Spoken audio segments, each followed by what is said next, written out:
When I walked into the courtroom, my daughter smirked, and my son-in-law just shook his head with open contempt. I was wearing my simple country clothes, worn-out boots, and held an old hat in my hands. I looked like a lost farmer, a confused old man who did not understand where he was. I saw Victoria whisper something to Preston, and he smiled with that arrogance that had always defined him. I heard her choked laugh, a sound that cut through my chest like a knife. To them, I was an embarrassment, an inconvenience, a silly old fool who had no business being there. But then the judge looked up. His eyes met mine. I watched as the color drained from his face as his hand trembled on the wooden gavel. His lips moved and he whispered something that silenced the entire courtroom. "My God," he said, "is it really him?" Everyone turned to look at me. The silence became so thick I could hear my own heart pounding in my ears. Victoria stopped smiling. Preston frowned, confused, staring at the judge as if he had lost his mind. They had no idea who I truly was. Not until that moment. My name is Harrison Caldwell. I am 70 years old, and somehow still healing from wounds my family inflicted. As a retired man living a quiet life, I thought I had escaped the deceit of the world, but maintained a close bond with my only child. If you are connecting with my story, please hit the like button to bring a little sunshine to this father's heart. Subscribe to the channel so you do not miss my next life stories, and tell me in the comments where you are watching this video from and what time it is there right now. It makes me really happy to know which corner of the country or the world is listening to me. It all started 3 months ago on what was supposed to be a peaceful Thursday afternoon at my secluded farm just outside of Richmond, Virginia. Since my beautiful wife Diane passed away 2 years ago, this farm had been my entire world. It was a quiet sanctuary away from the noise of the city, a place where I could tend to my garden, feed the chickens, and sit on the porch, remembering the good decades Diane and I had shared. I had gladly handed over the complex financial chores to my son-in-law, Preston. He was a sharp, fast-talking venture capitalist who married my daughter Victoria 10 years ago. I trusted them. They were my blood, my family. That afternoon, I walked down the long dirt driveway to check the mailbox. Among the grocery store flyers and seed catalogs, there was a thick envelope with a bright red, urgent stamp on the front. It was from the county tax assessor. I tore it open, expecting it to be a routine receipt. Instead, the bold black letters at the top of the page made the breath catch in my throat. Final notice of default. Property tax delinquency. Imminent foreclosure warning. I stood there in the driveway, the autumn wind suddenly feeling like ice against my skin. I read the document 3 times. It stated that my property taxes were 90 days past due, and if the balance was not settled by the end of the month, the county would begin proceedings to seize the farm. My farm. The home where Diane and I had planned to spend our final days. This made absolutely no sense. Exactly 1 month prior, I had transferred $35,000 directly into Preston's account, specifically to cover these property taxes. He had assured me over a family dinner that everything was taken care of, that I should not stress my retired mind with paperwork and wire transfers. I immediately pulled out my phone and dialed Victoria's number. My hands were shaking, not from age, but from a sudden sharp spike of adrenaline. She answered on the 4th ring, her voice carrying the background noise of a busy upscale restaurant. "Hello, Dad. I'm in the middle of a lunch meeting. Can I call you back? Victoria, I need to know why I just received a foreclosure warning from the county tax assessor," I said, keeping my voice as level as possible. "I gave Preston the money for the taxes 4 weeks ago. What is going on?" There was a long pause on the other end of the line. The background noise seemed to muffle. "Dad, calm down," she said, her tone dripping with that patronizing sweetness you use to soothe a panicked child. "Preston handled that. You probably just got a delayed automated letter. Do not worry about it. We will come over tonight and sort it out. Just rest." They arrived at the farm just after sunset. The headlights of Preston's sleek black luxury sedan swept across the front porch where I was waiting.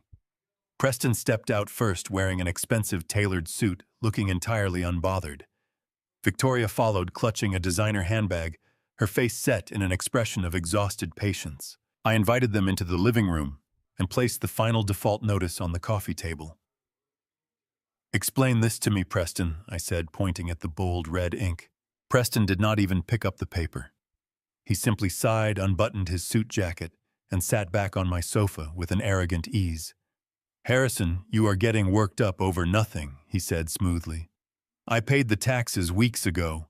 The county administration is notoriously slow at updating their mailing lists. You know how these government bureaucracies operate. But this letter was printed 3 days ago," I countered, tapping the date at the top of the page. "It explicitly says no payment has been received. If you paid it, show me the bank confirmation receipt right now."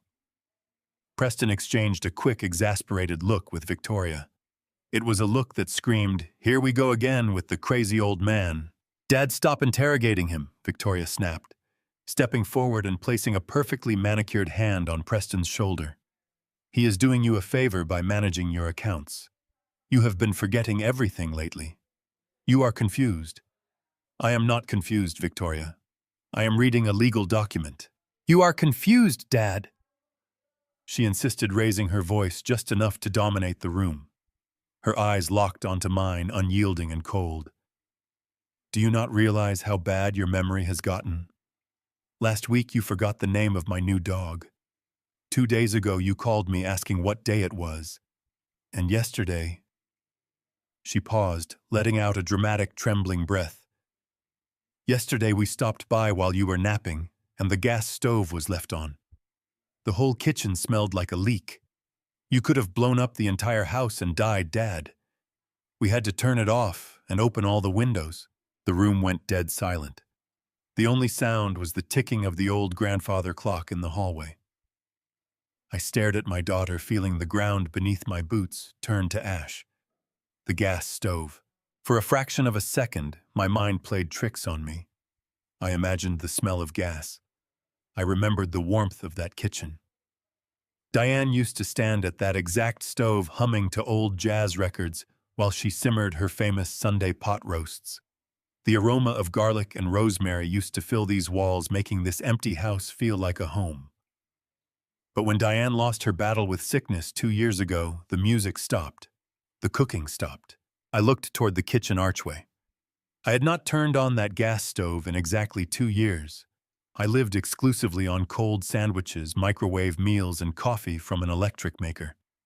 I had even shut off the main gas valve behind the appliance months ago because I had no use for it. It was physically impossible for me to have left the stove on yesterday. A terrifying, icy realization washed over me. I was not losing my mind. My daughter was deliberately lying to my face. Why? Why would she make up a story about me almost blowing up the house? Why would Preston look so completely calm about a missing $35,000? I looked at their faces again. Victoria was performing the role of a highly concerned, stressed-out daughter flawlessly. Preston was playing the patient, misunderstood son-in-law. If I were just a regular grieving old farmer, I would have broken down right then and there. I would have apologized for my declining memory. I would have surrendered my independence to them. But they had forgotten one crucial detail about my past. Before I moved to this farm, before I became the quiet old man who tended to chickens, I spent 30 years as a federal prosecutor. I had stared into the eyes of the most ruthless, manipulative white-collar criminals in the country. I knew exactly what a lie looked like. I knew the subtle micro-expressions of a sociopath cornered in a lie. I was seeing those exact same expressions right now on the faces of my own family. My gut screamed at me to throw them out, to demand my money back, to rip the truth out of them. But my old prosecutor instincts kicked in cold and calculating. If I confronted them now without solid proof, they would escalate their narrative. They would use my anger as further proof of my supposed mental instability. To win this war, I had to play their game. I had to let them believe they had won the battle. I let my shoulders slump. I forced my hands to shake a little more visibly. I looked down at the floor, imitating the posture of a defeated, confused senior citizen. I... I left the stove on, murmured, letting my voice crack with manufactured vulnerability. Yes, Dad, Victoria said, her voice instantly softening into that fake, sugary tone. It terrified us. You are getting older. The grief is catching up to you. You cannot handle all this stress anymore. I slowly nodded, keeping my eyes averted so she could not see the absolute rage burning behind them. You might be right, I whispered. I am just so tired. Preston stood up, buttoning his jacket with a satisfied smirk. Do not worry about the tax notice, Harrison. I will call the county assessor on Monday and clear up their clerical error. You just focus on resting. We will take care of everything. As they walked out the front door, leaving me alone in the quiet farmhouse, I stood by the window and watched their luxury car disappear down the dark road. My sadness evaporated, replaced by a cold, hardened resolve. They thought I was a clueless old man waiting to die.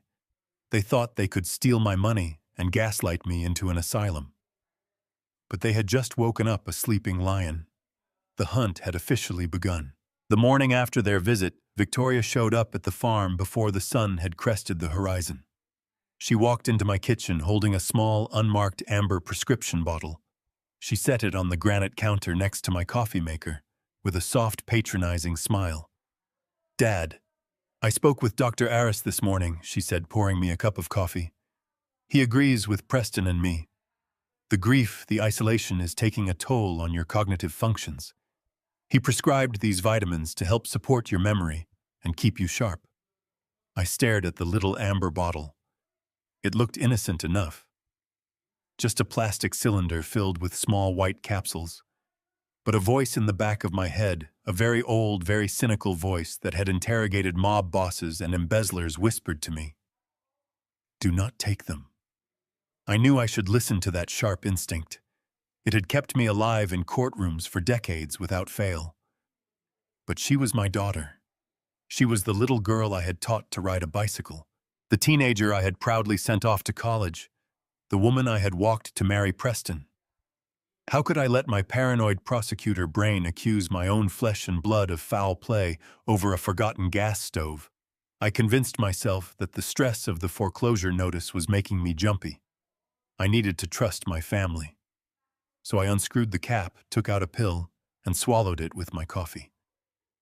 Victoria beamed, kissing me on the cheek before grabbing her coat and leaving for the city. She told me she would text me every morning to make sure I took my medicine. And for the sake of family peace, I did exactly what I was told.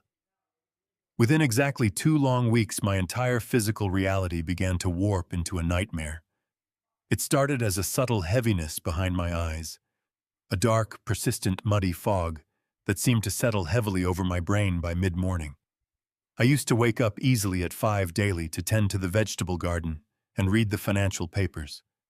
By the end of the first week on the pills, I was struggling to drag myself out of bed before 10. My legs felt like they were filled with wet sand. Every step took an effort. I would sit on the edge of the mattress, gasping for air like a drowning man. Then came the tremors. I noticed it first while trying to sign a delivery receipt for some chicken feed. My hand shook so violently that the pen slipped from my fingers, clattering onto the porch. The delivery driver looked at me with a sense of deep, uncomfortable pity. It was the kind of look you give a dying animal. It made my stomach turn. By the second week, the mental fog had thickened into a solid wall. Thoughts would form in my head, sharp and clear, only to dissolve into white noise before I could articulate them. I found myself staring at the living room wall for hours, unable to remember what I was supposed to be doing. The brilliant legal mind that had spent decades outsmarting the most devious criminals in the country was being reduced to mush. I felt like a prisoner trapped inside a failing body. Every memory of Diane, every detail of our life together felt painfully distant and utterly unreachable. But despite the lethargy dragging me down, a singular thought kept piercing through the fog. The tax default notice. Preston had promised he would call the county and fix the error. He had sworn my $35,000 was exactly where it needed to be. but the paranoia had taken root. I needed to know for certain. I needed to look at my bank statements and trace the wire transfer myself. One afternoon, while the farmhouse was quiet, I sat down at the kitchen table and pulled my laptop toward me. My fingers hovered over the keyboard, shaking uncontrollably. I tried to type in the web address for my bank, but my blurry vision made the letters swim on the screen. It took me 3 attempts just to get to the login portal. The bright screen glared back at me, mocking my sudden incompetence. I wiped the sweat from my brow. I clicked on the username field. I typed it in. Then I moved to the password box. I stared at the blinking cursor. My mind went blank. I closed my eyes, rubbing my temples, trying to force my brain to work. I had used the same password for this account for 5 years. It was a combination of Diane's maiden name and our anniversary year, a simple sequence that was burned into my memory. But when I reached into the filing cabinet of my mind to retrieve it, the drawer was empty. There was nothing there, just a cloud of white noise. Panic began to bubble in my chest. My breathing turned shallow and rapid. I typed in what I thought was the password. Incorrect. I tried a variation. Perhaps I had capitalized the wrong letter. Incorrect. My hands were trembling so badly that I was hitting the wrong keys. I hit the enter button a 3rd time. A red warning box flashed on the screen. Your account has been temporarily locked due to multiple failed login attempts. Please contact customer service. I shoved the laptop away, my heart hammering against my ribs. I grabbed my cell phone from the table, my trembling thumbs fumbling over the screen to dial the bank's customer service line. The voice prompted me to enter my account number. I pulled my debit card from my wallet and typed the 16 digits. Then came the prompt. Please enter your 4-digit telephone security PIN to speak with a representative. I froze. The phone pressed against my ear felt like a block of ice. 4 digits. Just 4 numbers. I knew this PIN. I knew it like I knew my own name. But as I stood there in my kitchen staring at the wall, the numbers refused to materialize. The drugs coursing through my bloodstream had built a dam between me and my own memories. Please enter your 4-digit telephone security PIN, the voice repeated. Come on, Harrison, I muttered, my voice hoarse. Think. Just think. I punched in a sequence. The year I became a federal prosecutor. I waited, holding my breath. I am sorry. That PIN is incorrect. You have 2 attempts remaining. A cold sweat broke out across my forehead. The room started to spin slightly. The lethargy from the morning pill was pulling me down, begging me to go back to bed and forget about it. But the terror of losing control kept me anchored to the floor. I typed in another set of numbers. Diane's birth month and day. I am sorry, that PIN is incorrect. You have 1 attempt remaining before your account is frozen for your protection. I lowered the phone from my ear. My chest heaved as I struggled to draw in air. I looked down at my shaking hands. They belonged to an old man. They did not look like the hands that had once slammed legal briefs onto mahogany tables demanding justice. They looked weak. I felt weak. I hit the end call button and let the phone drop onto the table. The silence of the farmhouse crashed down on me, heavy and suffocating. I sank into a chair, burying my face in my trembling hands. For the first time since Diane died, I felt completely terrified. I was locked out of my own finances. I had no way to verify if Preston had stolen my $35,000. I had no way to prove that the foreclosure notice was real. And worst of all, I was losing the only weapon I had left to fight back. My own mind. Victoria and Preston had insisted these pills would clear my head. They had looked me in the eye and promised they were helping me. But as I sat there shaking and confused, unable to remember a 4-digit number, a chilling realization sliced through the haze. They were not trying to cure me. They were trying to erase me. The next few days passed in a blur of agonizing clarity mixed with chemical exhaustion. I knew the pills they were giving me were poison, But I also knew that if I suddenly stopped taking them completely, Victoria and Preston would know I had figured out their game. I had to maintain the facade. I continued to take the pills when Victoria was watching, secretly spitting them into my palm and hiding them in my pockets. But enough of the drug was already in my system to keep my hands trembling and my mind wading through thick mud. They visited again on a Sunday morning, bringing an expensive box of pastries from downtown Richmond. Victoria breezed through the front door with her usual counterfeit cheerfulness, loudly asking how her favorite father was doing. Preston trailed behind her, checking his watch, radiating impatient obligation. I was standing by the kitchen counter trying to pour a cup of black coffee. The heavy ceramic mug felt like it weighed 50 pounds. "Here, let me help you with that," Dad, Victoria said, stepping forward with a completely fake look of deep concern plastered across her face. "I can do it," I muttered, trying to sound frail. I grasped the mug and lifted it. My hand began to shake violently. The dark liquid sloshed over the rim, burning my knuckles. I tried to steady my grip, but the tremors were too severe. The mug slipped and crashed onto the hardwood floor, sending a spray of hot coffee and jagged ceramic shards across the room.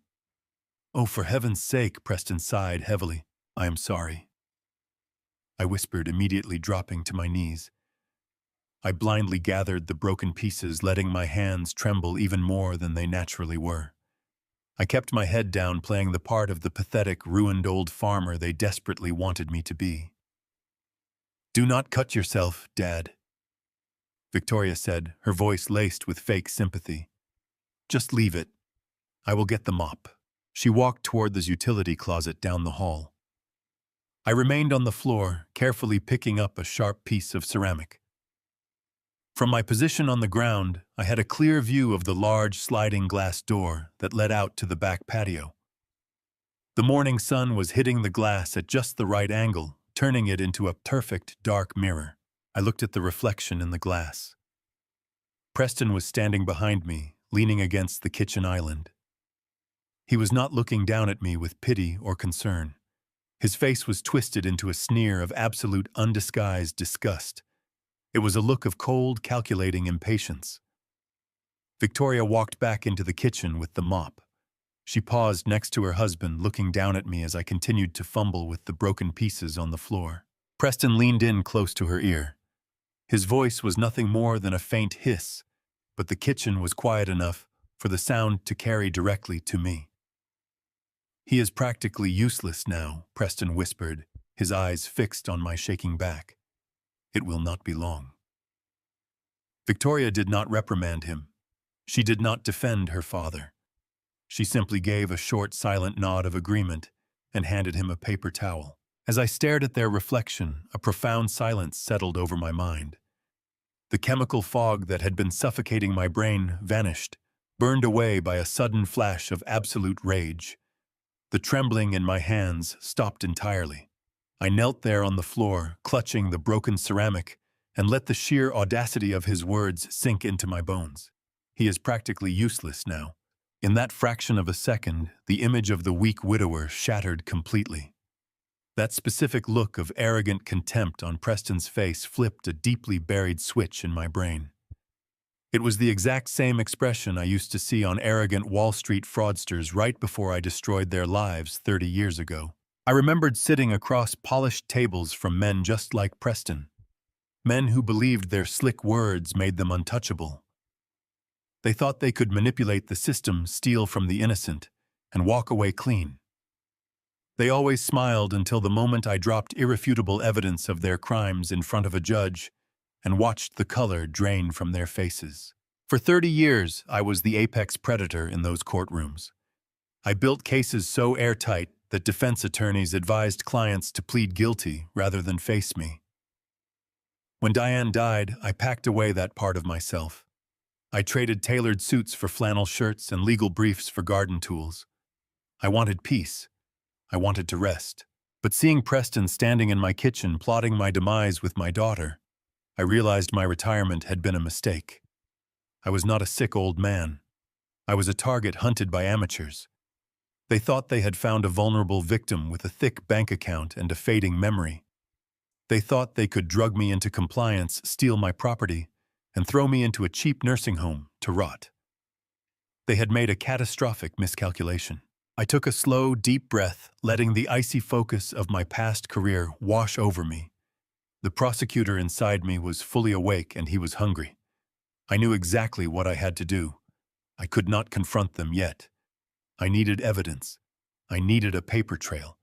I needed to build a prosecution case so devastating that neither of them would ever recover. I let out a ragged, pathetic sigh and allowed my hands to start shaking again. I dropped the piece of ceramic and slowly pushed myself up from the floor, leaning heavily against the counter for support. "I am so sorry." "Victoria," I stammered, making my voice tremble perfectly. "I just cannot seem to hold on to anything today. My hands simply will not cooperate." Victoria patted my arm, her fake smile firmly back in place. "It is okay, Dad. That is why we are here to take care of you. You just go sit down in your recliner and rest. I will clean up this mess." I nodded meekly and shuffled slowly toward the living room, dragging my feet exactly the way a heavily medicated man would. I slumped into my old leather armchair, closing my eyes as if I were exhausted by the simple effort of walking. In reality, my mind was racing at 1,000 miles an hour. Every detail of the room, every word they had spoken, every financial transaction I could remember was being categorized and filed away for future use. I listened to the sound of Victoria mopping the kitchen floor and Preston typing away on his expensive smartphone. They felt secure in their deception. They genuinely believed the hardest part of their plan was over. They had no idea that the real game had just begun. The battle lines were drawn in the spilled coffee on my kitchen floor, and I was going to ensure that when the dust settled, I would be the only one left standing. The next morning, the routine played out exactly as it had for the past 2 weeks. Victoria called at 8 to ensure I was awake and to remind me to take my medicine. I kept my voice weak and raspy, assuring her I had the bottle right in my hand. I unscrewed the cap, took out one of the small white capsules, and walked into the bathroom. I stared at my reflection in the mirror. My eyes were bloodshot, and my skin held a sickly, pale hue. I tossed the pill into the toilet and flushed it away. I watched the swirling water carry it out of sight, and with it went the last shred of blind trust I held for my daughter. Over the next 48 hours, I repeated this performance. Every morning and every evening, a pill went down the drain. The withdrawal was brutal. My body ached with deep muscle cramps and relentless headaches pounded behind my temples as the chemical sludge filtered out of my system. But by the morning of the 3rd day, the heavy curtain lifted. My thoughts snapped back into sharp focus. The lingering cognitive fog vanished, and the calculating mind of a federal prosecutor returned in full force. My hands were steady as I poured my black coffee.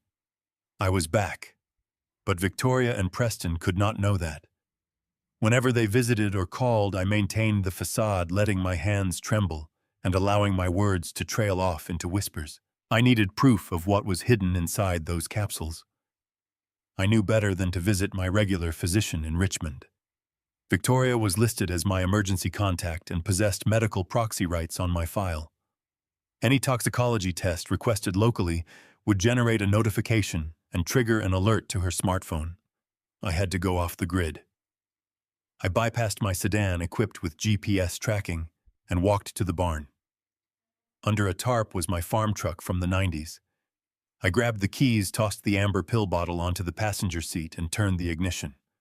The engine roared to life with a loud mechanical grumble. I drove 50 miles, taking unpaved back roads until I reached a rural clinic nestled between 2 farm towns.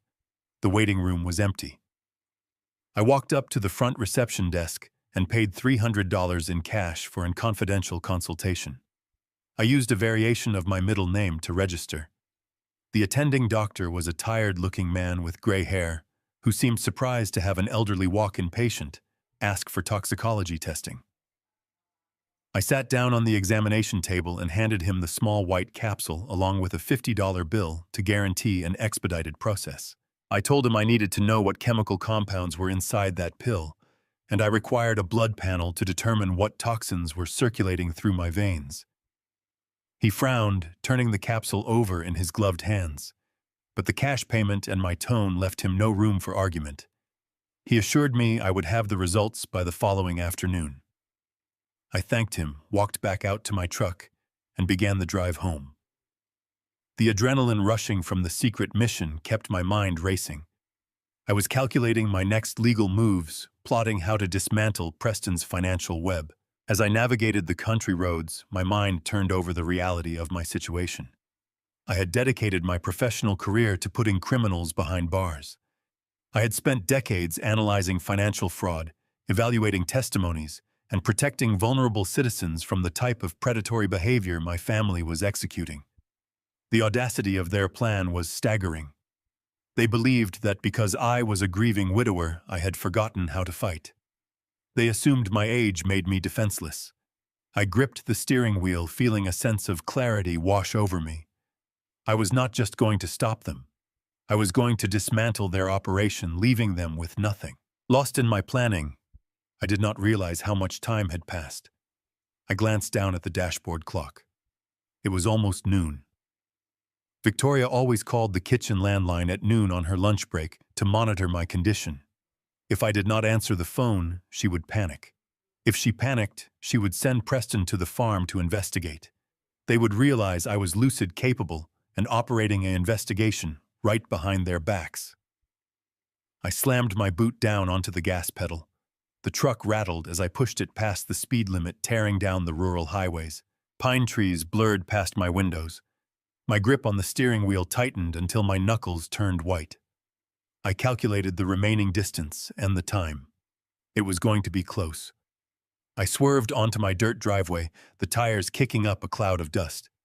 Before I even brought the truck to a stop behind the barn, I could hear it. The ringing of the landline phone echoing from the kitchen window. I killed the engine, threw open the door, and sprinted across the yard. The phone rang again. It was on its fifth ring. One more ring and she would hang up and assume the worst. I tore open the screen door, lunged across the kitchen floor, and snatched the receiver off the wall mount just as the sixth ring began. I held the phone to my chest for 1 second. I forced my heart to calm down. I let out a breath and brought the receiver to my ear. "Hello," I said, my voice trembling and raspy. "Dad," Victoria's voice barked through the speaker. "I was about to call Preston and have him drive out there. Is everything all right?" "I am sorry, sweetheart," I mumbled, forcing a chuckle. I was out on the porch. It took me a minute to remember where the ringing was coming from. "My legs are so heavy today. I think the medicine is making me sleepy." She let out a sigh. The tension in her voice vanished, replaced once again by that artificial sweetness. "Oh, Dad. You need to be careful. Do not push yourself. The vitamins are doing their job, helping your brain heal. Did you take your morning dose?" I looked at the empty amber bottle resting in my pocket. "Yes, Victoria," I whispered, staring at the kitchen wall. "I took it exactly like you told me to. I am following all your instructions." "Good," she replied. "Preston and I will come by this weekend to check on things. Just stay in the house, Dad. We will handle everything from here." I hung up the phone slowly and let the false facade drop completely. I stood tall in the very center of the quiet kitchen, my breathing steadying my old mind sharp and clear. The trap was set, and the greedy hunters had no idea they were walking into a cage. The telephone rang just past 2 in the afternoon the next day. I let it chime 3 times before picking up the receiver, ensuring my breathing was calm and measured. It was the doctor from the rural clinic, exactly as promised. He did not bother with pleasantries. His voice was tight, carrying a weight of deep professional concern that immediately set my nerves on edge. He asked if I was sitting down. I told him I was standing, but that my mind was perfectly clear and ready for whatever he had to say. He explained that this blood panel and the chemical breakdown of the capsule had yielded highly disturbing results.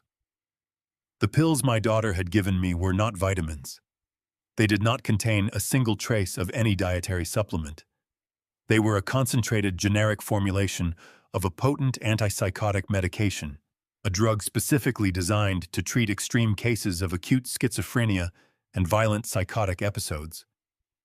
The dosage in those capsules was dangerously high, especially for a man of my age. The doctor explained that introducing such heavy neuroleptics into a healthy brain would rapidly mimic the late stages of severe dementia. It forces the nervous system to shut down. It creates artificial tremors, profound confusion, memory blockages, and an overwhelming lethargy that essentially traps the patient inside their own failing body.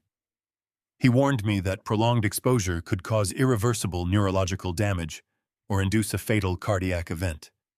He urged me to contact the authorities immediately, offering to forward his lab results to the local police precinct.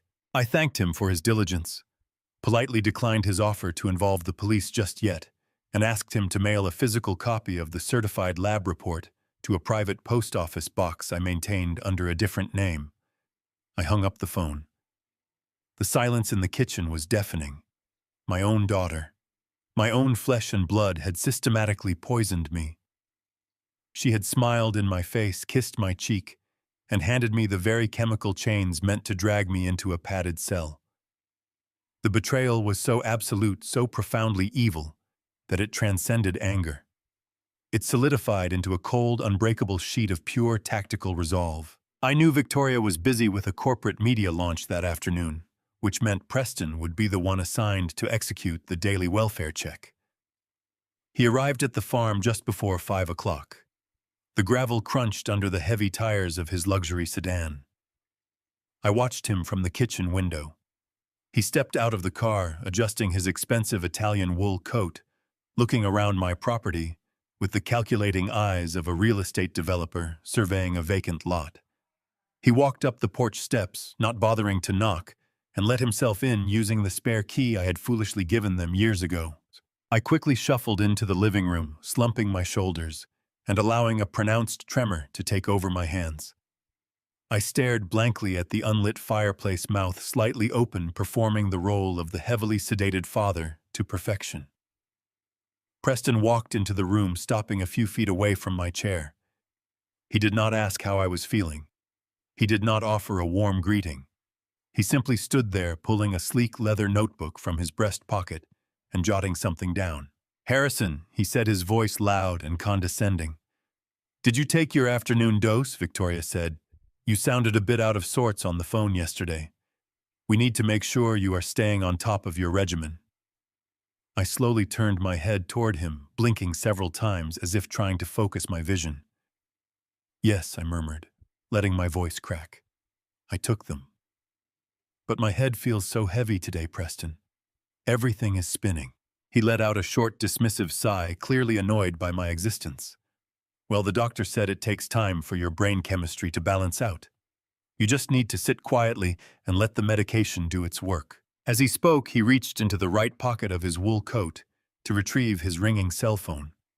When he pulled the phone out, the fabric of the pocket pulled back just enough for me to catch a glimpse of something metallic reflecting the afternoon light.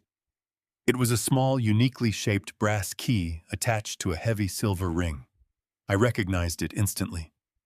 It was the master key to the heavy floor safe hidden behind the false paneling in my study. A month ago, when I first noticed the key missing from my nightstand, Victoria had spent an hour helping me search the house. She had held my hands, looked me in the eye, and gently told me that my memory was failing, that I must have misplaced it during one of my confused episodes. She had used my own missing property as the first brick in her foundation of gaslighting.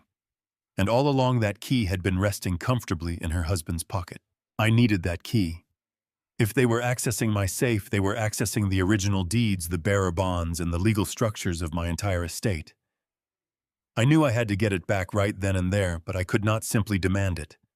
If I confronted him, he would know the dementia was a ruse. I had to steal it. During the late 80s, I spearheaded a massive federal takedown of a vast organized crime syndicate operating out of the eastern seaboard. To build my case, I had relied heavily on a street-level informant named Jimmy, a master pickpocket, who had turned state evidence.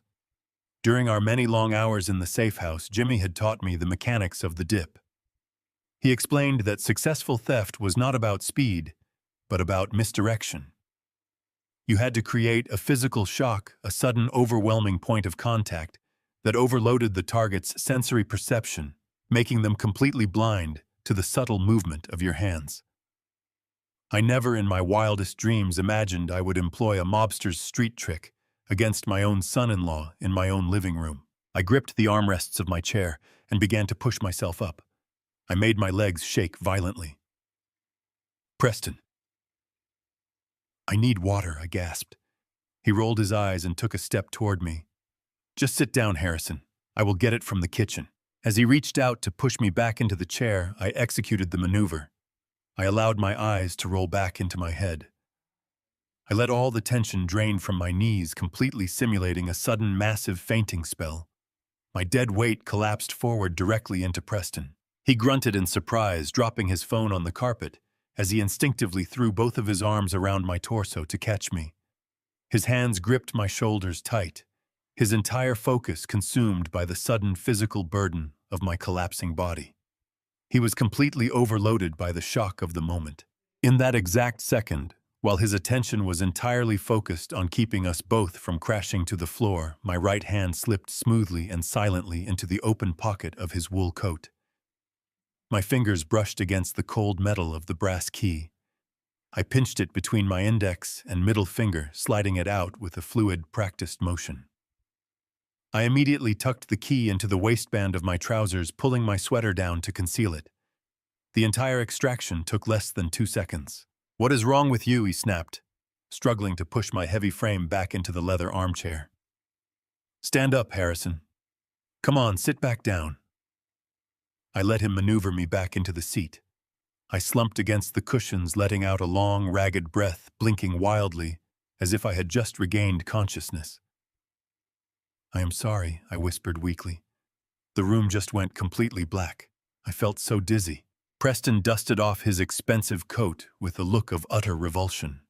He bent down to retrieve his fallen phone, completely unaware that his pocket was now lighter. "This is exactly why you cannot be left alone anymore," he muttered, typing a rapid message on his screen.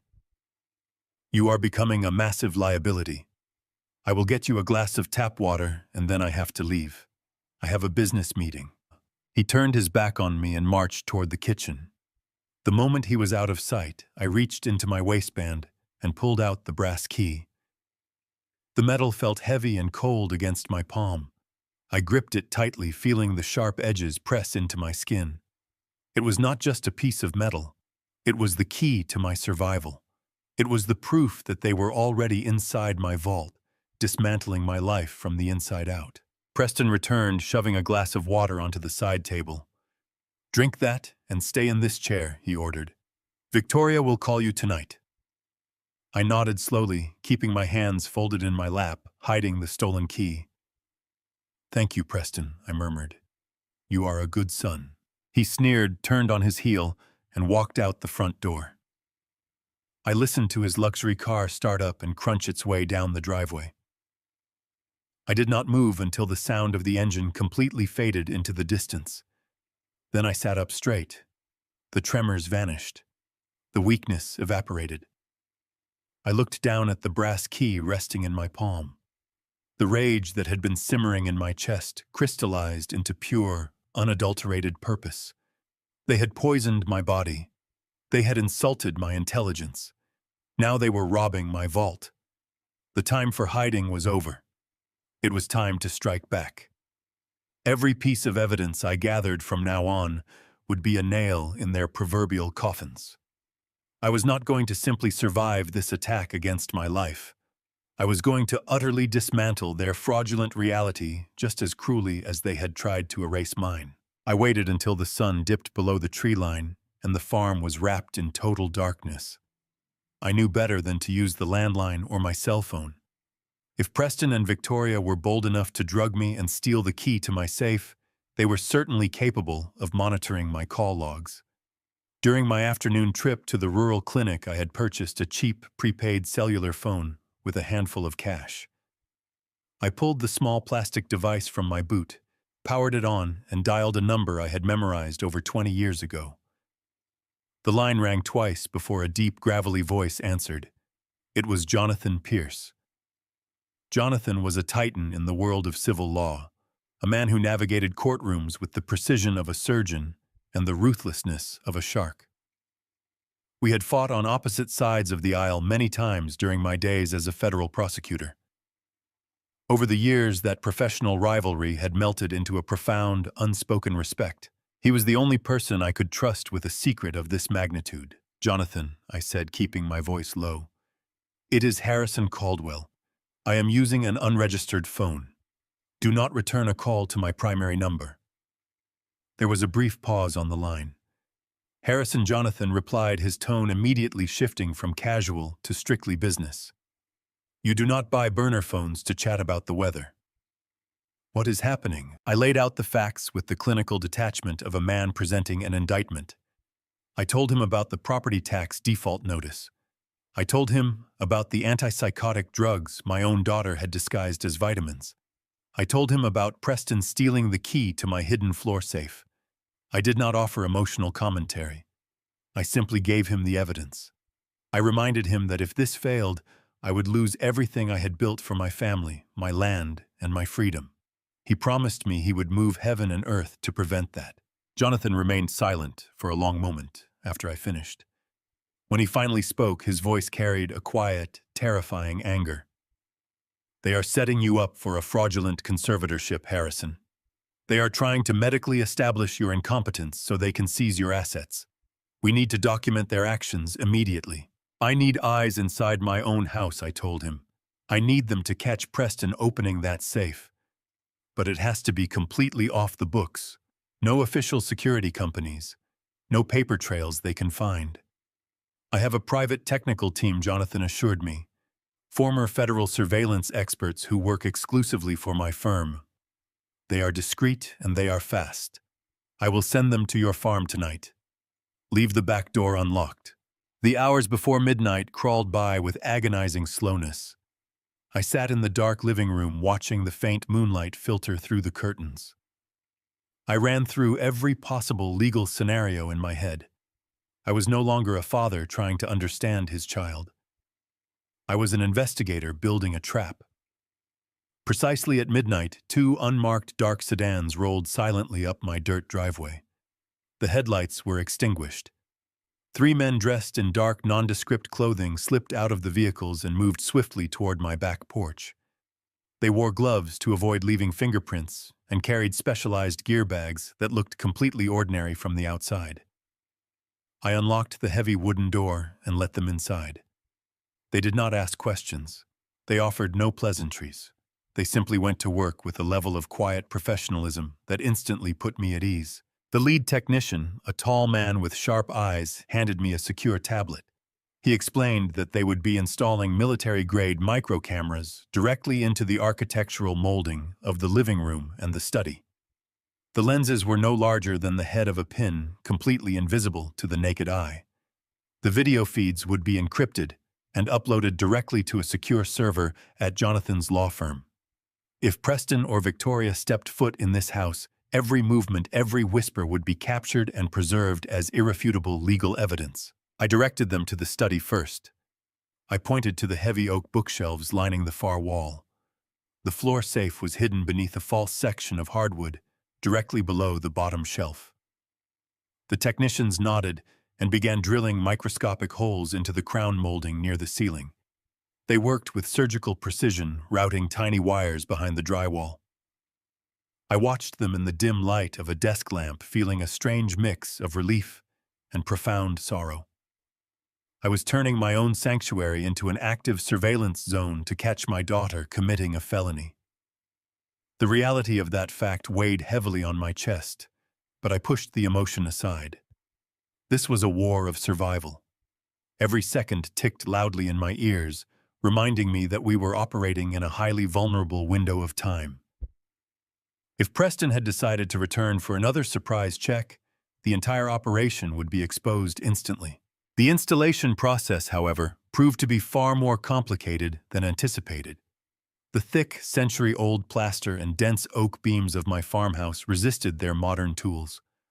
What was supposed to be a rapid 45-minute operation stretched into 90 minutes. They had successfully wired the study and were moving out into the main living room to establish a secondary camera angle. The lead technician signaled that they needed another 30 minutes to conceal the power transmitter behind the fireplace mantel. I stood watch by the front window, keeping my eyes fixed on the long, dark stretch of road leading up to my property. It was exactly 1:45 in the morning when the silent alarm triggered. A small blue light flashed on the digital monitor I kept next to the front door. The monitor was connected to a motion sensor I had installed at the very entrance of my driveway years ago to track delivery trucks. Someone had just turned onto my property. I felt a cold knot form in my stomach. My breathing quickened as the reality of the situation washed over me. The entire operation was hanging by a delicate, microscopic thread. The tech team was actively pulling wiring across the center of the living room floor. The heavy mantelpiece was partially detached from the wall. There were tools scattered across the rug. I pressed a button on the monitor to pull up the live feed from the gate camera. A sleek, black luxury SUV was creeping up the driveway, moving slowly, so the gravel would not make too much noise. The license plate was unmistakable. It was Victoria. She was coming to check on me. My mind raced to analyze her motivation. Why would she drive all the way out here at nearly 2 in the morning? The answer hit me like a physical blow. The evening dose. I had flushed my nighttime pill down the toilet hours ago, but I had not texted her to confirm I had taken it. I had been so focused on coordinating with Jonathan and the surveillance team that I had neglected to maintain the illusion of compliance. Victoria, obsessed with keeping my system flooded with those antipsychotic drugs, had driven out here in the dead of night to force the pill down my throat herself. I knew she was ruthless, but driving out to the farm at 2 in the morning proved how deeply she was committed to this dark scheme. The stakes were absolute life and death now. I spun around to face the technicians. "We have a vehicle approaching," I whispered sharply, my voice carrying across the silent room. "You have exactly 2 minutes before she is at the front door." The 3 men moved instantly. They began rolling up the exposed wires and shoving their equipment into their black duffel bags. But the living room was a mess.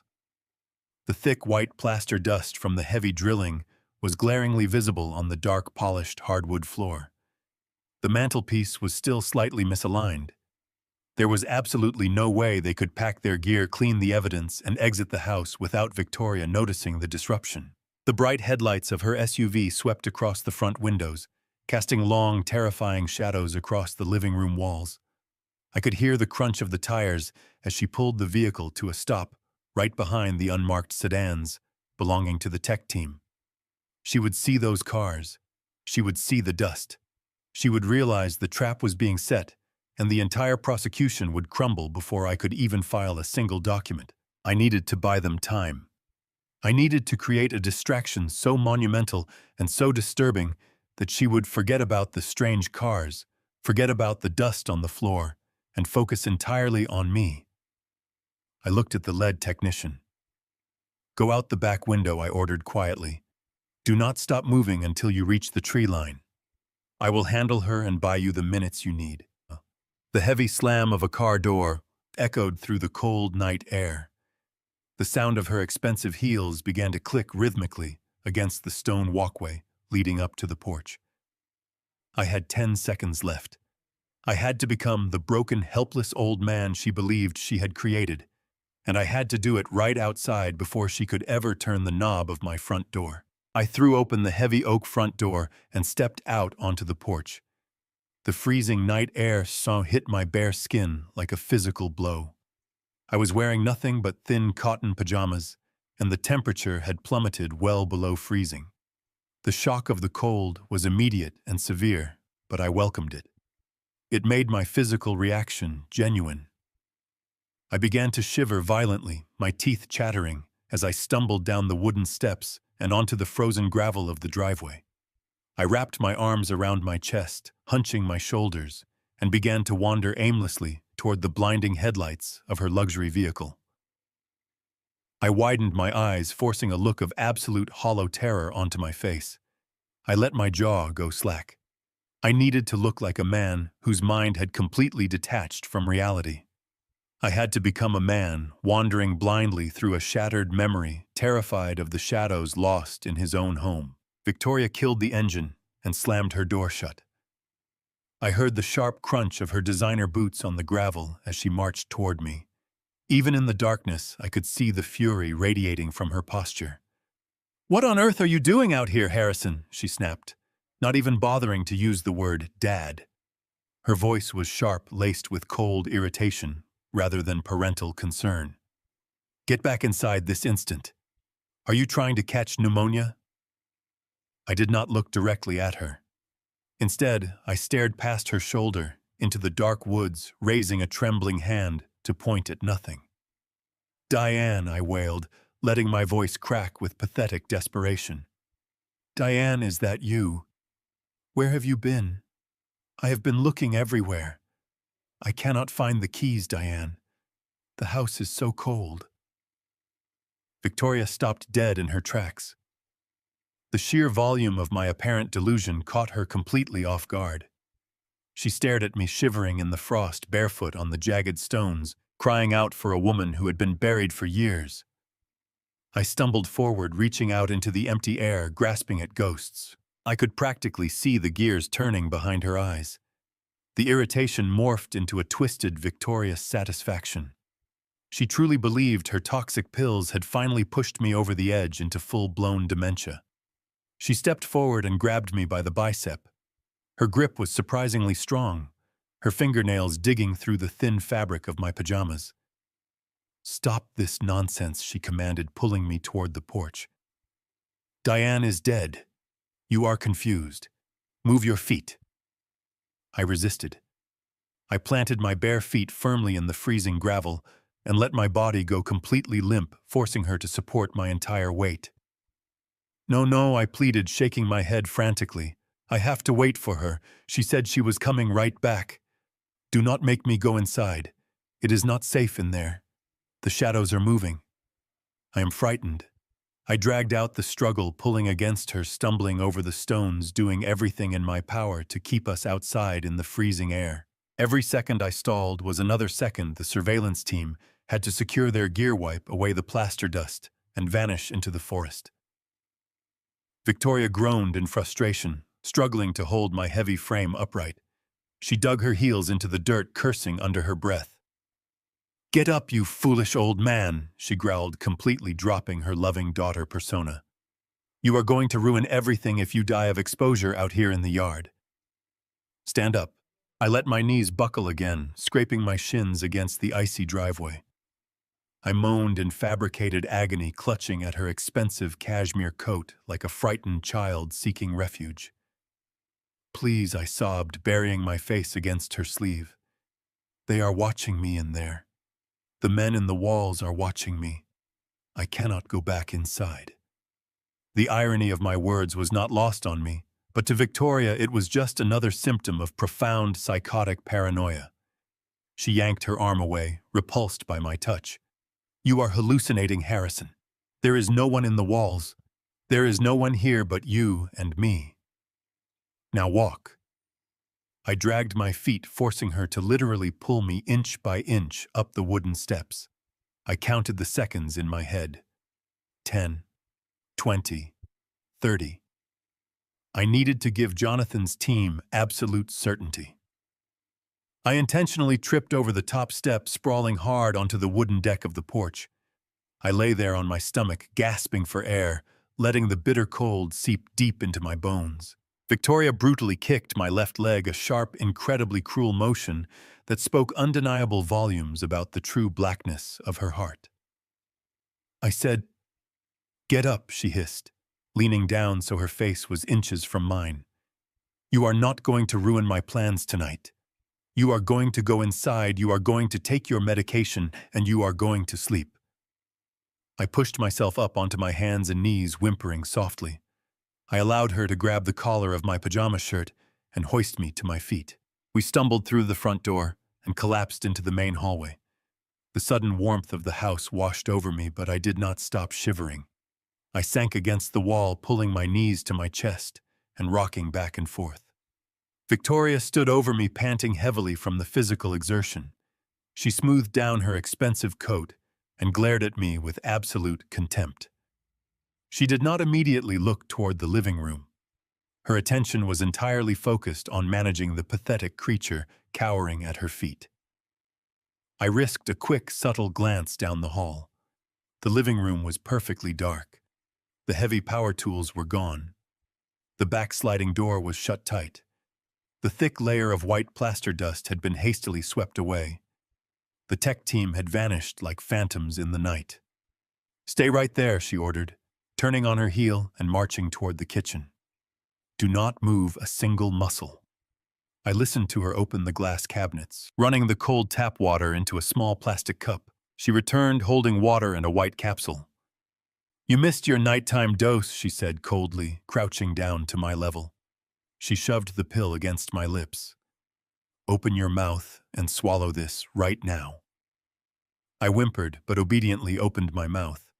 I placed the pill on my tongue, took a large gulp of water, and swallowed hard, making sure she saw my throat move.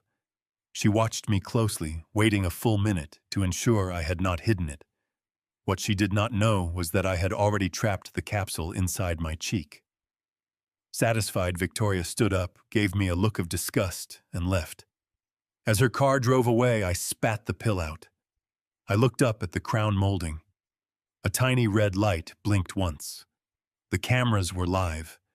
The silent hunt for their ultimate destruction had officially begun. The silent hunt for their ultimate destruction had officially begun.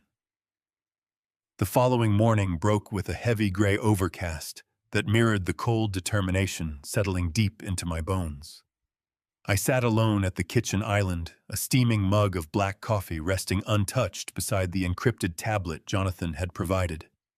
My hands were perfectly steady. The house was quiet save for the rhythmic ticking of the grandfather clock in the hallway. I powered on the tablet, entering the complex sequence of passcodes Jonathan had instructed me to use. The screen flickered to life, dividing into multiple high-definition grids. The visual clarity was astonishing. I could see every corner of my living room and every shadow in my study, all captured through microscopic lenses, completely invisible to the naked eye. I pulled the cheap burner phone from my pocket and dialed Jonathan. He answered on the first ring, his voice crisp and strictly professional. "We have secure feeds," Jonathan said. "No trace of interference. I have my forensic accounting team monitoring the stream from our dedicated server. We are waiting for your son-in-law to make his move." I did not have to wait long. At exactly 2 o'clock in the afternoon, the crunch of gravel signaled the arrival of a vehicle. I was sitting in my bedroom, intentionally leaving the main areas of the house empty. I had sent a text message to Victoria an hour earlier claiming I was feeling incredibly weak and was going to take a long medicated sleep. She had undoubtedly relayed that information to Preston, giving him the perfect window of opportunity. I stared at the tablet screen. The front door opened with a quiet click. Preston stepped into the hallway. He moved with a practiced predatory caution, stepping lightly on the hardwood floors to avoid making the old boards creak. He paused at the base of the staircase, listening intently for any sound coming from my bedroom. Satisfied that the heavy dose of antipsychotics was keeping me unconscious, he turned and walked directly into the study. The camera, positioned perfectly in the crown molding, captured his face in pristine detail. There was no hesitation in his movements. He knew exactly where he was going and what he was looking for. I watched, my jaw clenched, as the man who had married my daughter walked around my heavy mahogany desk. He knelt on the antique Persian rug, rolling the heavy woven fabric back to expose the bare floorboards beneath. He ran his fingers along the edge of the wood, finding the hidden latch, and lifted the false panel. The heavy steel door of my floor safe was exposed. He reached into his pocket and pulled out the brass key. The very same key I had pickpocketed from him, perfectly replicated at a local hardware store, before I discreetly dropped the copy back into his coat pocket during a feigned stumble the previous evening. He inserted the copied key into the lock, turned it sharply, and pulled the heavy door open. A sickening wave of violation washed over me, as I watched him reach his hands into my private vault. He pulled out thick manila folders containing the original deeds to the farm, the property lines, the bearer bonds, and the comprehensive outlines of my financial portfolios. He spread the documents across my desk like a feast. He pulled a sleek smartphone from his jacket pocket and activated the camera. For the next 20 minutes, the high-definition feed recorded Preston meticulously photographing every single page. He captured account numbers, routing codes, signature baselines, and legal descriptions of my assets. He was building a complete digital replica of my entire estate. I watched him carefully place the folders back into the safe lock, the steel door replace the floorboard, and roll the rug back into its exact original position. He left the house as silently as he had arrived. When the screen finally showed an empty room, Jonathan spoke through the burner phone. His voice was heavy with dark realization. "Harrison." "We have a massive problem," Jonathan said, his tone stripped of any professional detachment. "I put my best forensic accountants on Preston yesterday morning. I told them to dig into his venture capital firm to tear apart his public filings and find out exactly what his financial situation looks like." "What did they find?" I asked, my voice dangerously calm. "It is a sham, Harrison. The entire firm is a hollow shell company. He has not made a profitable investment in over 4 years.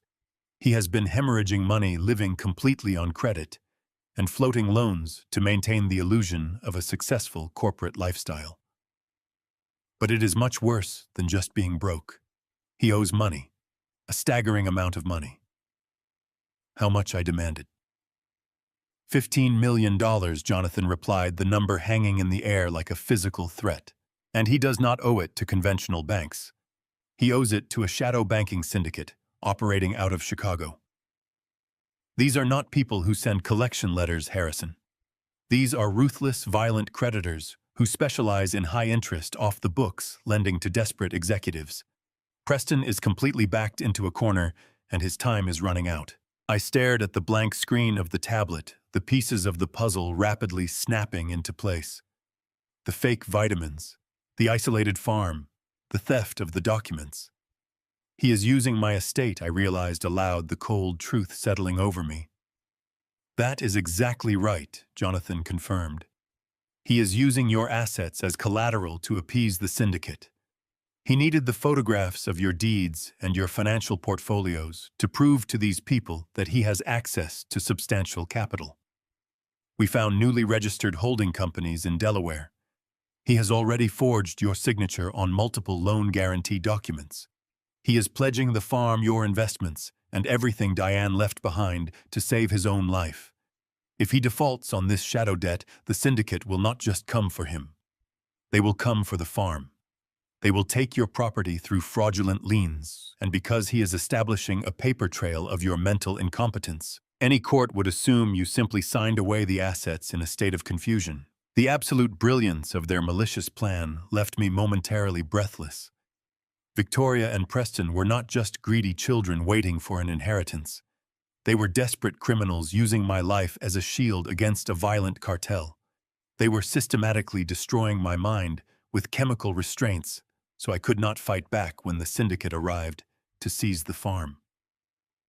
Every sweet smile Victoria had given me, every cup of coffee she had poured, was a calculated step toward handing my legacy over to violent criminals.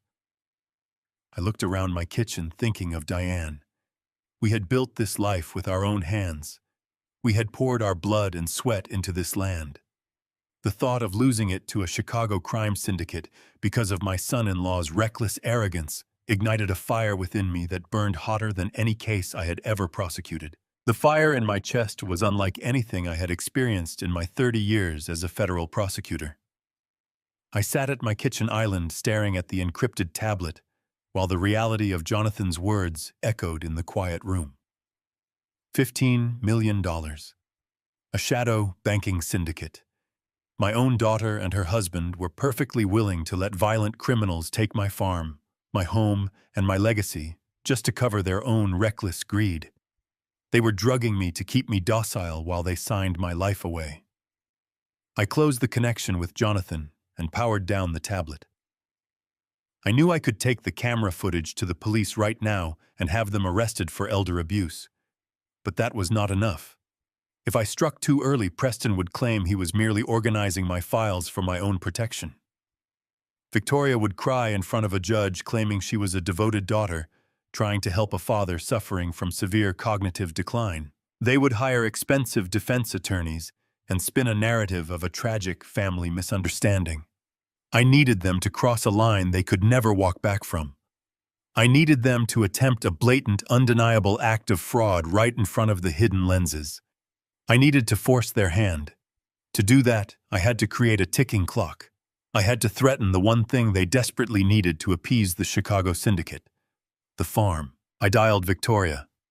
I intentionally shallowed my breathing to make my voice sound frail. When she answered, her tone was brisk and impatient, the sound of a woman interrupted during a busy day.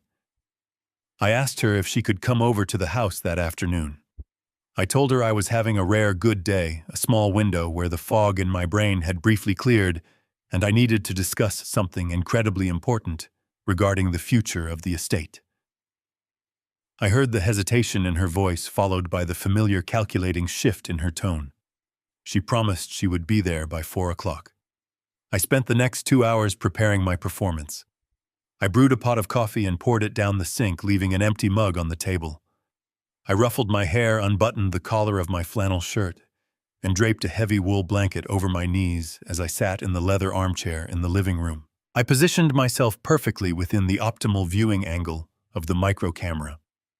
Jonathan's team had embedded in the crown molding. I was the bait, and I was sitting squarely in the center of the trap. At 4 o'clock, Victoria's vehicle crunched up the driveway. She walked through the front door a few moments later, carrying a plastic grocery bag filled with cheap soup cans, a pathetic prop to demonstrate her supposed caregiving. She set the bag on the counter and walked into the living room, stopping a few feet away from my chair. She looked at me with annoyance and forced sympathy. "You said you were having a clear day, Dad," she noted, her eyes darting around the room to ensure we were alone. "You sounded quite serious on the phone. What is going on?" I looked up at her, keeping my hands perfectly still to sell the illusion of temporary lucidity. I let my eyes well up with tears, drawing on the genuine heartbreak I felt over her betrayal. "Victoria," I began, letting my voice crack with manufactured sorrow. "I know what is happening to me. I know my mind is slipping away. The fog is getting thicker every single day. Soon I will not remember my own name, let alone the legacy we built on this land." I took a slow, rattling breath. She stepped closer, her posture stiffening. She was clearly trying to gauge whether this was a genuine moment of clarity or another symptom of the heavy antipsychotics she had been feeding me. "Oh, Dad." "Do not speak like that," she murmured, reaching out to pat my shoulder with a cold, hesitant hand. "The vitamins are helping. You just need more time." "No, Victoria." I insisted, gently pulling my shoulder away from her touch. "We both know the truth. I am losing the battle. But today, right now, my thoughts are clear. And I realize I have a profound responsibility to protect this property before I am entirely gone. I cannot let this beautiful farm decay while I sit in a nursing home. I cannot burden you and Preston with the heavy financial upkeep of this massive estate." She froze completely. Her hand hovered in the empty air between us. I watched the blood slowly drain from her face, leaving her skin a pale, sickly white. "What are you saying, Dad?" she asked, her voice dropping to a harsh, terrified whisper. I looked directly into her eyes, delivering the fatal blow with absolute precision. "I am saying that I called my estate lawyer this morning." I lied smoothly. I told him to draft the final paperwork. "This coming Monday at exactly 9 in the morning, I am signing the entire farm, the house, and the surrounding acreage over to the state agricultural charity. They will preserve the land in your mother's name forever. It is the only way to keep the property safe from developers and taxes. The estate will be gone, Victoria, but it will serve a noble purpose." Victoria stared at me as if I had just plunged a dagger into her chest. Her breathing became rapid and shallow. The meticulous, condescending mask she wore so flawlessly completely shattered. She needed this property to satisfy the violent syndicate breathing down her husband's neck. Without the farm as collateral, Preston was a dead man, and her lavish lifestyle would crumble. But Monday, she stammered, her eyes wide with unadulterated panic. "Dad, you cannot do that. You are not thinking clearly. You cannot just give away the family inheritance on a whim. Preston and I have plans for this place. You have to cancel that meeting." I shook my head slowly, letting a gentle, resigned smile touch my lips. "No, sweetheart," I whispered softly. "My mind is made up. The lawyer is filing the documents on Monday morning. Once my signature is on that paper, the transfer is irrevocable. It will be done." She took 2 steps backward, physically reeling from the absolute finality of my statement. Her hands began to shake with the very tremors she had been trying to artificially induce in me. She grabbed her purse from the sofa, unable to formulate a coherent sentence. "I have to go," she gasped, turning abruptly toward the hallway. "I will be right back." She practically sprinted out the front door, slamming it shut behind her. I listened to the frantic roar of her engine as she sped down the driveway. The ticking clock was loud. I had given them exactly 48 hours before the estate vanished. They could not wait. They would have to strike this weekend. The bait was taken and the predators were rushing headlong into my trap. Friday morning arrived with a deceptive stillness. The heavy clouds from the previous days had broken, allowing a pale, thin sunlight to wash over the frost-covered pastures. I woke up at 5 o'clock, my mind sharper than it had been in months. The remaining chemical traces of the antipsychotics were completely gone from my bloodstream. I sat at my kitchen table with a hot cup of black coffee, opening my encrypted tablet to review the overnight surveillance footage. My trap was perfectly set. I had scheduled a final meeting with Jonathan Pierce for that afternoon to hand over the digital evidence, the toxicology reports, and the recorded video of Preston infiltrating my safe. We were going to file a massive federal injunction, freezing every single asset and triggering a criminal fraud investigation before the sun set. I felt a deep, resonant sense of vindication. I had outsmarted them. I was the veteran prosecutor who had lured the arrogant amateurs into a fatal legal ambush, but I had severely underestimated the sheer terrifying speed of a desperate man fighting for his life. At exactly 8:15, the tranquility of the morning was shattered by the harsh crunch of heavy tires tearing up my gravel driveway. I did not hear just one vehicle. I heard a convoy. I walked to the kitchen window and pulled back the curtain. My blood ran cold. 3 county sheriff cruisers were parked at aggressive angles across my front lawn, their light bars flashing bright blue and red against the morning frost. Behind them, a sterile white passenger van bearing the seal of the Department of Social Services blocked the main exit. Doors slammed in unison. Uniformed deputies stepped out, adjusting their utility belts, moving with the cautious, practiced tension of law enforcement responding to a volatile situation. 2 individuals in plain civilian clothes, a man and a woman holding thick clipboards, stepped out of the white van and flanked the officers. I stood frozen by the sink. My entire federal case, my meticulously planned counterattack, was still sitting in an encrypted file on the kitchen island. I had played the bait too well.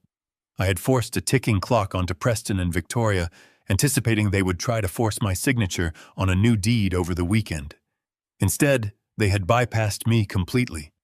They had used the legal system itself as a weapon, launching a preemptive strike with terrifying efficiency. Heavy authoritative knocks pounded against my front door. The sound echoed through the farmhouse like gunfire. I took a deep breath, forcing my racing heart to slow down. I had to maintain the facade. I ruffled my hair, hunched my shoulders, and shuffled toward the foyer, letting my hands develop a visible, violent tremor. I unlocked the deadbolt and pulled the heavy door open. A tall sheriff deputy with a stern face stood on the porch, flanked by the 2 social workers. "Harrison Caldwell." The deputy asked, his tone not leaving any room for debate. Yes, I stammered, making my voice sound weak and hopelessly confused. What is happening here? Is there a problem? The female social worker stepped forward, her face a mask of practiced clinical sympathy. Mr. Caldwell, my name is Brenda. We are here from Adult Protective Services. We have received an emergency court order regarding your immediate welfare and the management of your estate. She handed me a thick stack of legal documents stapled together. The heavy black text on the first page jumped out at me, hitting me with the force of a physical blow. It was an emergency ex parte conservatorship order, signed and stamped by a county judge just hours ago. An ex parte order meant it had been filed and granted in secret without my knowledge, without my presence, and without giving me any opportunity to defend myself in a courtroom. It is a legal maneuver strictly reserved for the most extreme life-threatening cases of mental collapse. I stared at the paperwork, letting my hands shake so hard the pages rattled. "This cannot be right," I whispered, staring blindly at the deputy. "I am fine. I am perfectly fine. I just woke up to drink my coffee." "I am sorry, sir," the deputy said, his hand resting cautiously on his service belt. "But the judge has temporarily stripped you of your legal autonomy. You are no longer permitted to make financial or medical decisions for yourself, nor are you allowed to remain on this property unsupervised. We are here to escort you to a secure medical facility for a mandatory psychiatric evaluation." Before I could even formulate a response, another vehicle sped up the driveway. It was Preston's luxury sedan. He slammed on the brakes, throwing the car into park, and leapt out, rushing toward the porch with Victoria close behind him. Victoria was crying, clutching a tissue to her face, playing the role of the devastated, heartbroken daughter to absolute perfection. Preston rushed past the deputies, looking at me with a sickening display of profound sorrow. "Oh, Dad," Victoria sobbed, reaching out to grab my arm. "I am so sorry it had to come to this. We tried so hard to take care of you at home, but you are just slipping away too fast. We had to protect you from yourself." I looked at her, and then I looked down at the documents trembling in my hands. The attached exhibits told the entire horrifying story. Preston had not just used his shadow syndicate connections for loans. He had used them to purchase forged medical documentation. There were signed affidavits from 2 private out-of-state neurologists who had never even met me, testifying that I was suffering from aggressive late-stage chemical dementia. The documents perfectly detailed the exact symptoms the antipsychotic drugs had forced upon my body. The severe tremors, the lethargy, the violent outbursts of paranoia, the wandering into the freezing cold night. They had weaponized my own survival tactic against me. Every time I had faked a symptom to protect my investigation, I was inadvertently building their legal case for my own institutionalization. Victoria had recorded my late-night wanderings and my confused ramblings. She had presented them to the judge as tragic proof that I was entirely incapable of managing a multi-million-dollar estate. I had told her I was giving the farm to charity on Monday, and she had countered by legally erasing my existence on Friday morning. "Please, you have to listen to me," I begged, turning toward the social worker, dropping my voice into a desperate, panicked plea. "They are lying to you. They have been poisoning me." Brenda sighed, offering a sad, patronizing smile. "We know about the medication, Mr. Caldwell. Your daughter explained that you have been refusing your prescribed treatments and hiding your pills. That is why you are experiencing these severe paranoid delusions. It is a common symptom of your condition. We are just going to get you some help." Preston smirked triumphantly as the tall deputies escorted me outside toward the waiting van. I lowered my head, hiding a subtle smile. They had missed the hidden burner phone in my pocket. The cold morning air bit deeply through my thin cotton pajamas as the 2 heavily armed deputies guided me toward the back of the waiting transport van. Their grips on my arms were firm, but not overly aggressive. They genuinely believed they were handling a frail, demented old man, not a seasoned federal prosecutor. Before allowing me to step up into the massive vehicle, the taller deputy conducted a standard pat-down. He thoroughly checked my pockets and pulled out my standard smartphone and my heavy ring of house keys. He handed them directly to Brenda, the social worker, who solemnly placed them into a plastic evidence bag. They were officially confiscating my life. But the deputy did not check the deep interior pocket of my heavy wool cardigan. That was where the small plastic burner phone sat, nestled silently against my chest. It was my very last remaining lifeline to Jonathan and reality. I stood by the open doors of the van, putting on a masterful display of manufactured confusion. I allowed my lower lip to tremble. I looked back at the farmhouse, letting my eyes dart around, as if I could not comprehend what was happening. Victoria was standing on the porch, putting on a performance that rivaled my own. She was weeping openly, her face buried in a crumpled tissue. Preston stood beside her, playing the role of the supportive husband. Brenda approached them with a look of professional sympathy. She placed a comforting hand on Victoria's shoulder, assuring my daughter that the facility would keep me safe and that the conservatorship would protect my assets from my deteriorating mind. It was sickening to watch. Victoria nodded bravely, wiping a fake tear from her cheek, and asked Brenda if she could have one last moment to say goodbye to her father. Brenda smiled gently and stepped aside, gesturing for Victoria to approach the van. The deputies loosened their hold on my arms, giving us a momentary illusion of family privacy. Victoria walked slowly down the wooden steps and crossed the gravel driveway. Her face was a portrait of absolute devastation to anyone watching from a distance. But as she drew closer, the sorrow in her eyes vanished, replaced by an icy, triumphant gleam. She stepped into my personal space, wrapping her arms tightly around my neck in what appeared to be a desperate, loving embrace. I let my head rest against her shoulder, playing the part of the bewildered patriarch. She pressed her mouth directly against my ear. Her breath was warm, but her voice was as cold as the frost covering my lawn. "Do not fight it, Dad," she whispered the words, slicing through the air like a razor blade. "You lost. We are in charge now. Just go quietly, and maybe I will put you in one of the nicer facilities." She pulled back, kissed me softly on the cheek, and let out another loud, dramatic sob for the benefit of the social workers. I looked at her, letting my hands shake, giving her the satisfaction of thinking I was terrified. She turned and walked back to Preston, burying her face in his chest. The deputies gently guided me up the steps and into the back of the transport van. The heavy metal transport doors slammed shut securely behind me, plunging the compartment into a dim, sterile light. I heard the lock engage from the outside. The engine roared to life, and the van began to move slowly down the long dirt driveway, taking me away from the only home I had known for 30 years. I sat on the hard plastic bench, listening to the rhythmic hum of the tires on the asphalt. As the initial shock of the ambush began to fade, a dark, suffocating realization washed over me. The bitter irony of my situation was almost too profound to process. I closed my eyes and let my mind drift back exactly 25 years. During my prime years in the federal prosecutor office, I had been appointed to a special state commission tasked with rewriting the very conservatorship laws that were currently being used to strip me of my freedom.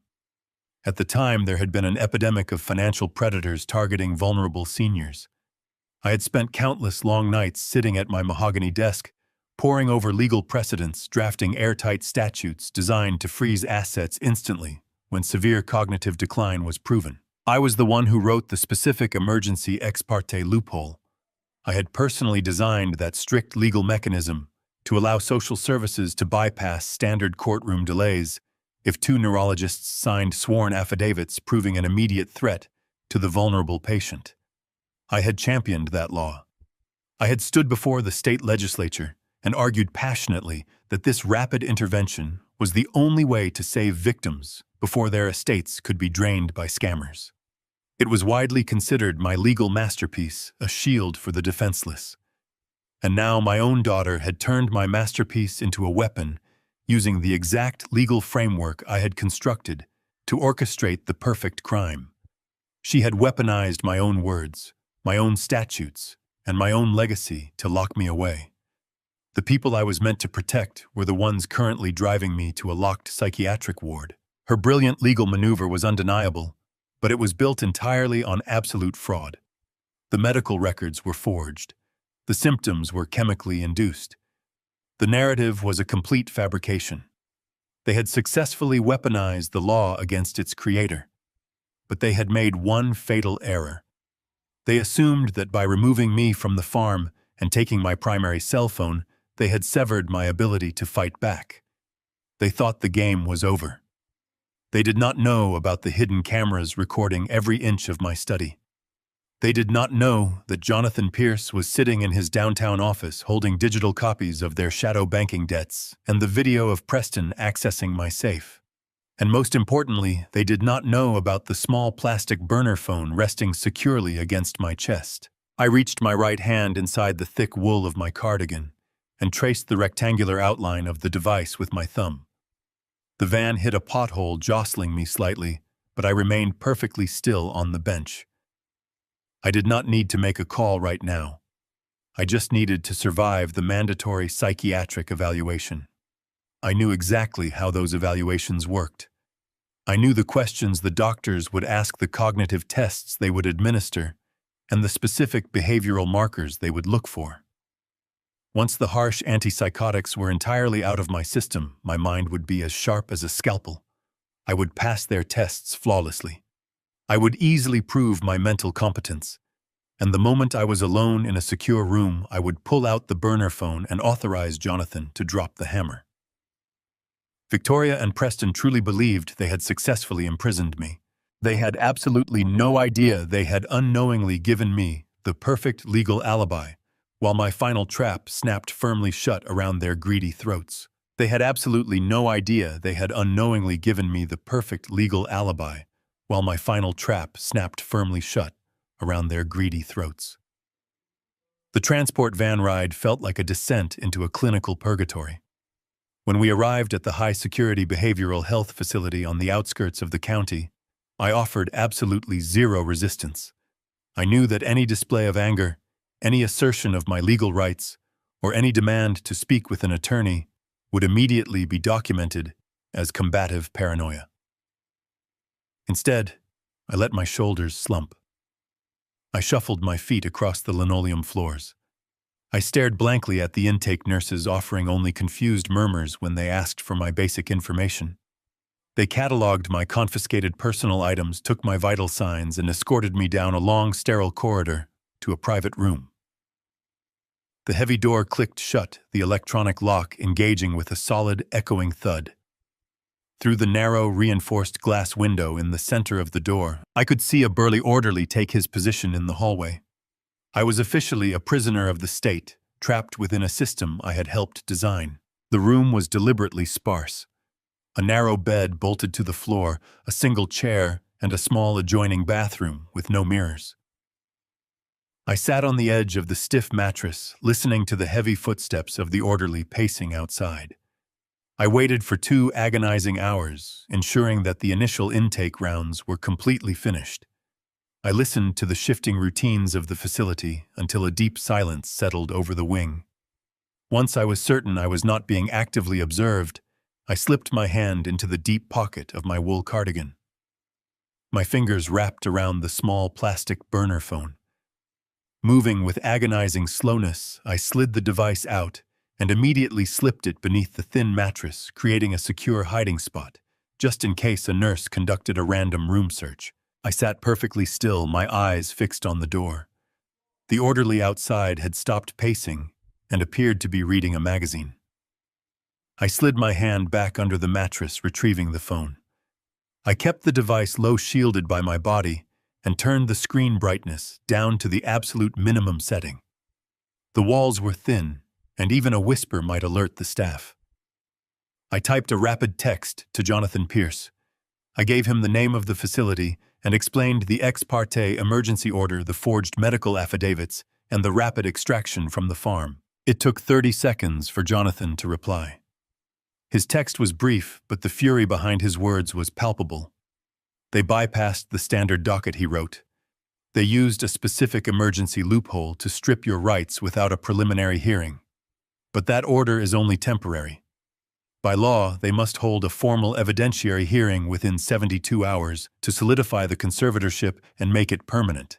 That gives us exactly 3 days. I stared at the glowing text, my legal mind instantly shifting into overdrive. 72 hours. It was a narrow window, but it was enough.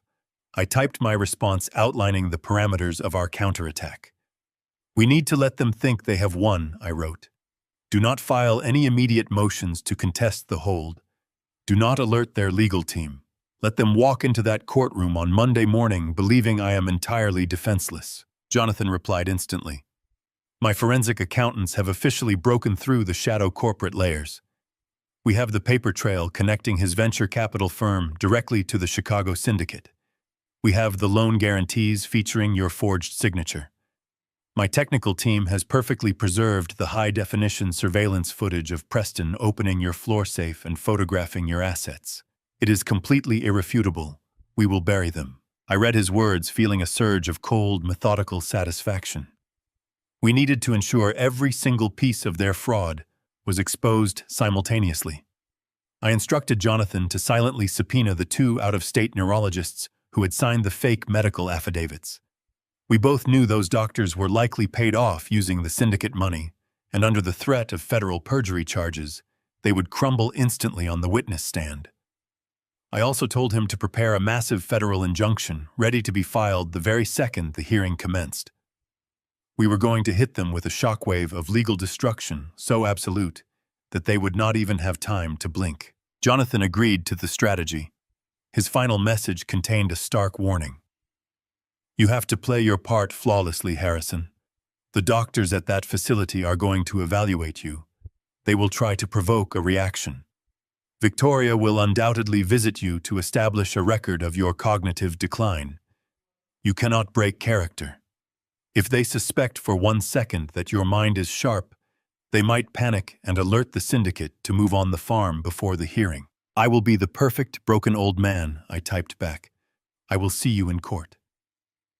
I powered down the burner phone and slid it back into its hiding place deep inside the mattress. I lay back on the stiff bed, staring up at the sterile white ceiling tiles. The bitter irony of my situation washed over me again, but this time it did not feel like a defeat. It felt like a necessary crucible.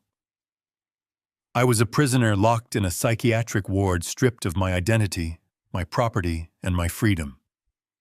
But inside my mind, I was free, and I was holding a match to the powder keg they had built around themselves.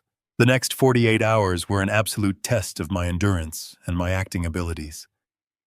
I adopted a vacant, hollow stare.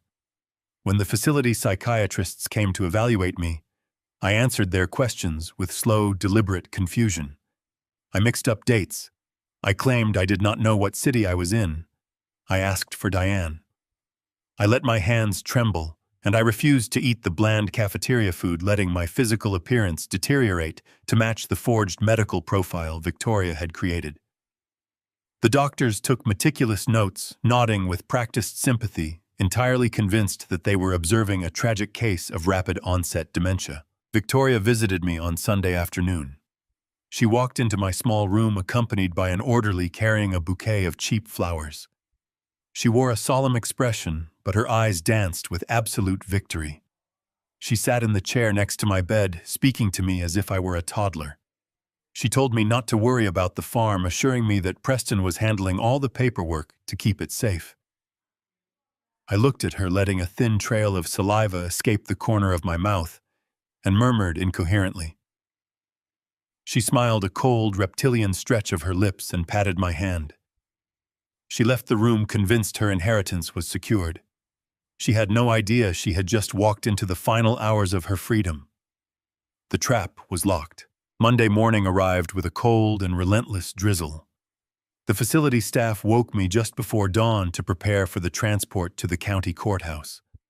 A stern orderly handed me a plastic bag containing a change of clothes that Victoria had supposedly packed and sent over from the farmhouse. It was a calculated insult. Instead of one of my tailored suits, she had sent a faded plaid country shirt, a pair of worn denim trousers, and my scuffed leather work boots. She even included an old battered canvas hat I used for gardening. The intention was crystal clear. She wanted me to walk into that courtroom looking exactly like a confused, unkempt farmer who had completely lost his grip on reality and basic hygiene. I put the clothes on slowly, letting my hands tremble as I fumbled with the buttons on the shirt. I did not comb my hair. I allowed the gray stubble on my cheeks to remain untouched. When the transport deputies arrived to escort me, I shuffled my feet and kept my head bowed, clutching the worn hat tightly to my chest. I looked like a man who had already surrendered. The drive to the courthouse took 45 minutes. I sat in the back of the transport van, watching the city streets blur past through the wire mesh window. My mind was sharp, evaluating every possible angle of the upcoming legal confrontation. Jonathan and I had coordinated our moves perfectly the night before. I knew exactly what role I needed to play. The van pulled into the secure loading bay at the rear of the courthouse. The heavy doors swung open, and the freezing rain hit my face. The deputies guided me up the concrete stairs and through the bleak institutional corridors of the holding area. We walked past holding cells and busy clerks moving toward the designated civil family courtrooms. Every step I took was deliberate. I dragged my left boot, slightly simulating the physical decline Victoria had described in her fraudulent medical filings. We finally reached the heavy wooden doors of courtroom 4. The deputy pushed the doors open, and a hush immediately fell over the room as we stepped inside. I kept my gaze fixed firmly on the polished floorboards, but my peripheral vision captured everything. The courtroom was relatively empty, standard for closed conservatorship hearings. Sitting at the plaintiff table was Victoria, dressed in a conservative dark navy suit that screamed responsible daughter. Beside her sat Preston, wearing a tailored charcoal suit and a look of profound, practiced somberness. They had hired a high-powered litigator from a prestigious city firm, a tall man with slicked-back hair and an expensive silk tie. I was guided to the defense table. I sat down heavily, placing my worn hat on the table in front of me. I let my shoulders slump forward, resting my chin near my chest. I risked a brief upward glance. Victoria was looking at me. A subtle, incredibly cruel smirk played at the very corners of her mouth. It was the look of a predator watching a trapped animal breathe its last breath. Preston leaned over and whispered something to his wife, shaking his head with the display of fake, patronizing pity.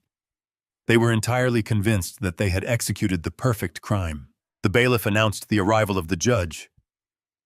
Everyone in the room stood, except for me. I remained seated, playing the part of a man too disoriented to understand basic courtroom protocols. The deputy standing behind me gently nudged my shoulder, but I merely let out a confused, rattling breath. The judge, a stern-looking woman with graying hair and sharp glasses, took her seat at the elevated bench. She looked down at me with a mixture of professional detachment and quiet sympathy.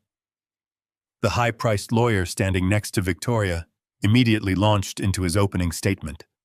He spoke with the smooth, polished cadence of a man who was used to winning unopposed battles.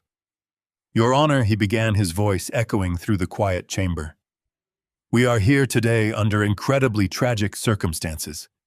We are petitioning the court to make the emergency conservatorship of Mr. Harrison Caldwell permanent. This is not a decision his family has made lightly, but it is one made out of absolute, unavoidable necessity for his own physical and financial safety." The lawyer picked up a thick binder from his table and held it up for the judge to see. He proceeded to present a slam-dunk case of severe, irreversible dementia. He walked the judge through the forged medical records with clinical precision. He cited the sworn affidavits from the 2 out-of-state neurologists detailing a rapid and aggressive cognitive collapse. He read passages describing my supposed symptoms, the violent paranoia, the inability to recognize my own family members, and the complete loss of short-term memory. He painted a masterful, devastating portrait of a man whose mind had dissolved into a dark, terrifying abyss. I listened to his lies without moving a single muscle. I kept my eyes focused on the scuffed toes of my work boots. The lawyer then turned his attention to the financial aspects of the estate. He described the vast acreage of the farm and the complex investment portfolios I managed. He argued that leaving such a massive estate in the hands of a man suffering from severe delusions was not just irresponsible, it was actively dangerous. To solidify his argument, the lawyer directed the attention of the court to a large monitor positioned near the witness stand. He played the video Victoria had recorded on her cell phone the night of my manufactured crisis. The screen lit up with the image of me standing barefoot in the freezing gravel, wearing thin pajamas, weeping openly, and screaming for my deceased wife. The audio of my pathetic, confused rambling filled the courtroom. It was incredibly difficult to watch myself in that state, even knowing it was a calculated performance. The judge watched the screen intently, her expression softening into profound sadness. The lawyer paused the video, letting the tragic image linger in the air. As you can clearly see, Your Honor, my client's father is a profound danger to himself. He wanders into freezing temperatures. He suffers from vivid hallucinations. He is entirely incapable of making rational decisions regarding his medical care or his extensive assets.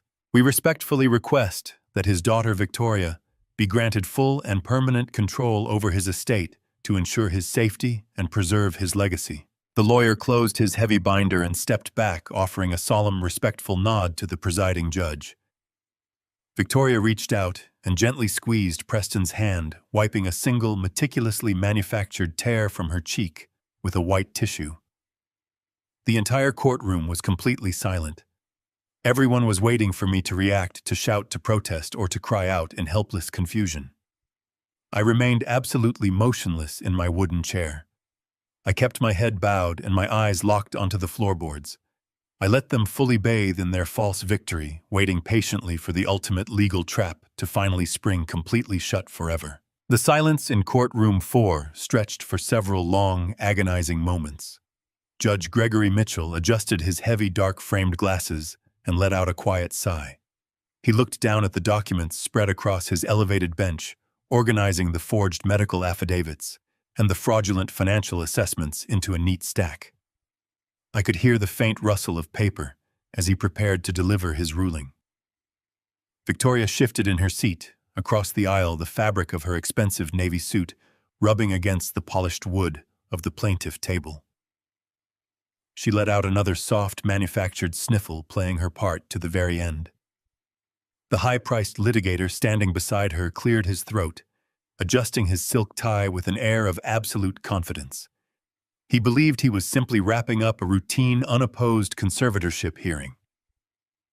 Judge Mitchell finally picked up his wooden gavel and cleared his throat to speak. "Mr. Caldwell," Judge Mitchell began, his voice carrying a tone of gentle, practiced authority designed to soothe those suffering from cognitive decline. "I know this process can be incredibly confusing and frightening.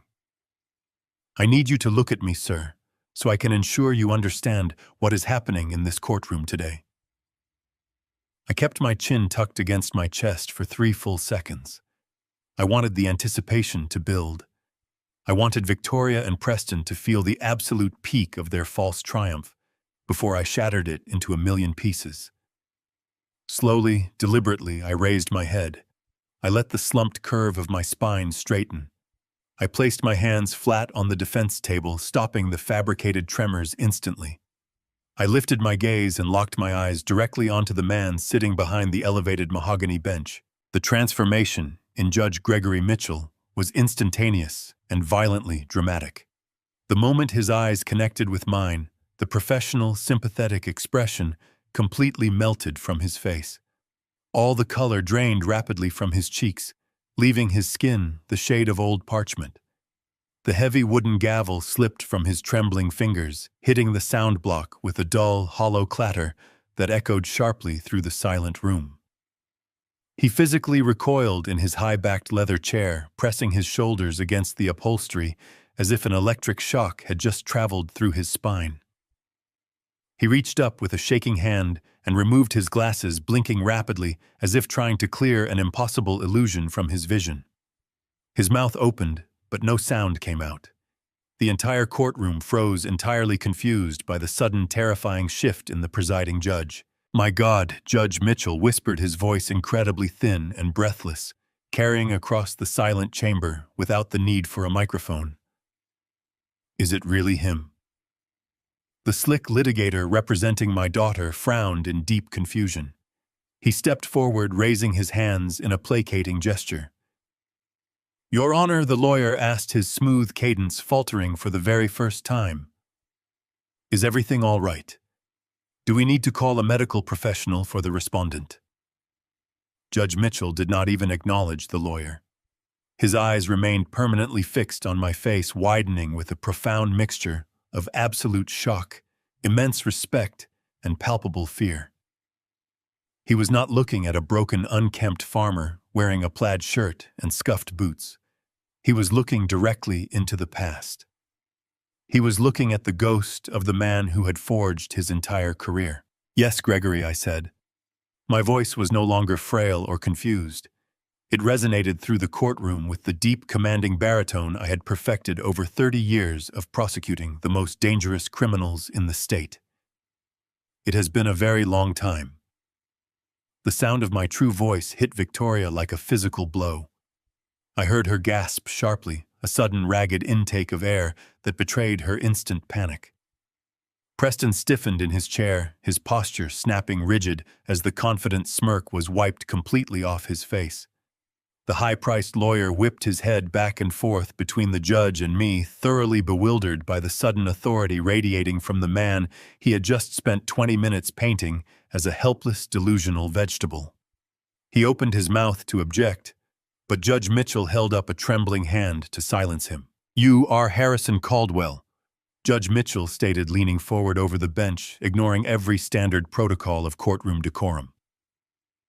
You are the Harrison Caldwell. The lawyer practically jumped in his expensive shoes. Yes, Your Honor, the lawyer interjected, his voice rising in panic. That is the respondent. We have clearly established his identity and his severe cognitive deterioration in the medical filings. Judge Mitchell snapped his gaze toward the lawyer, his eyes burning with a sudden, intense fury. Shut your mouth, counselor, the judge barked, his voice echoing like thunder. You have absolutely no idea who is sitting at that defense table. 30 years ago, I was a struggling, desperate law intern. I made a terrible mistake that nearly ended my career before it even started. That man sitting right there stepped in, took me under his wing, and saved my professional life.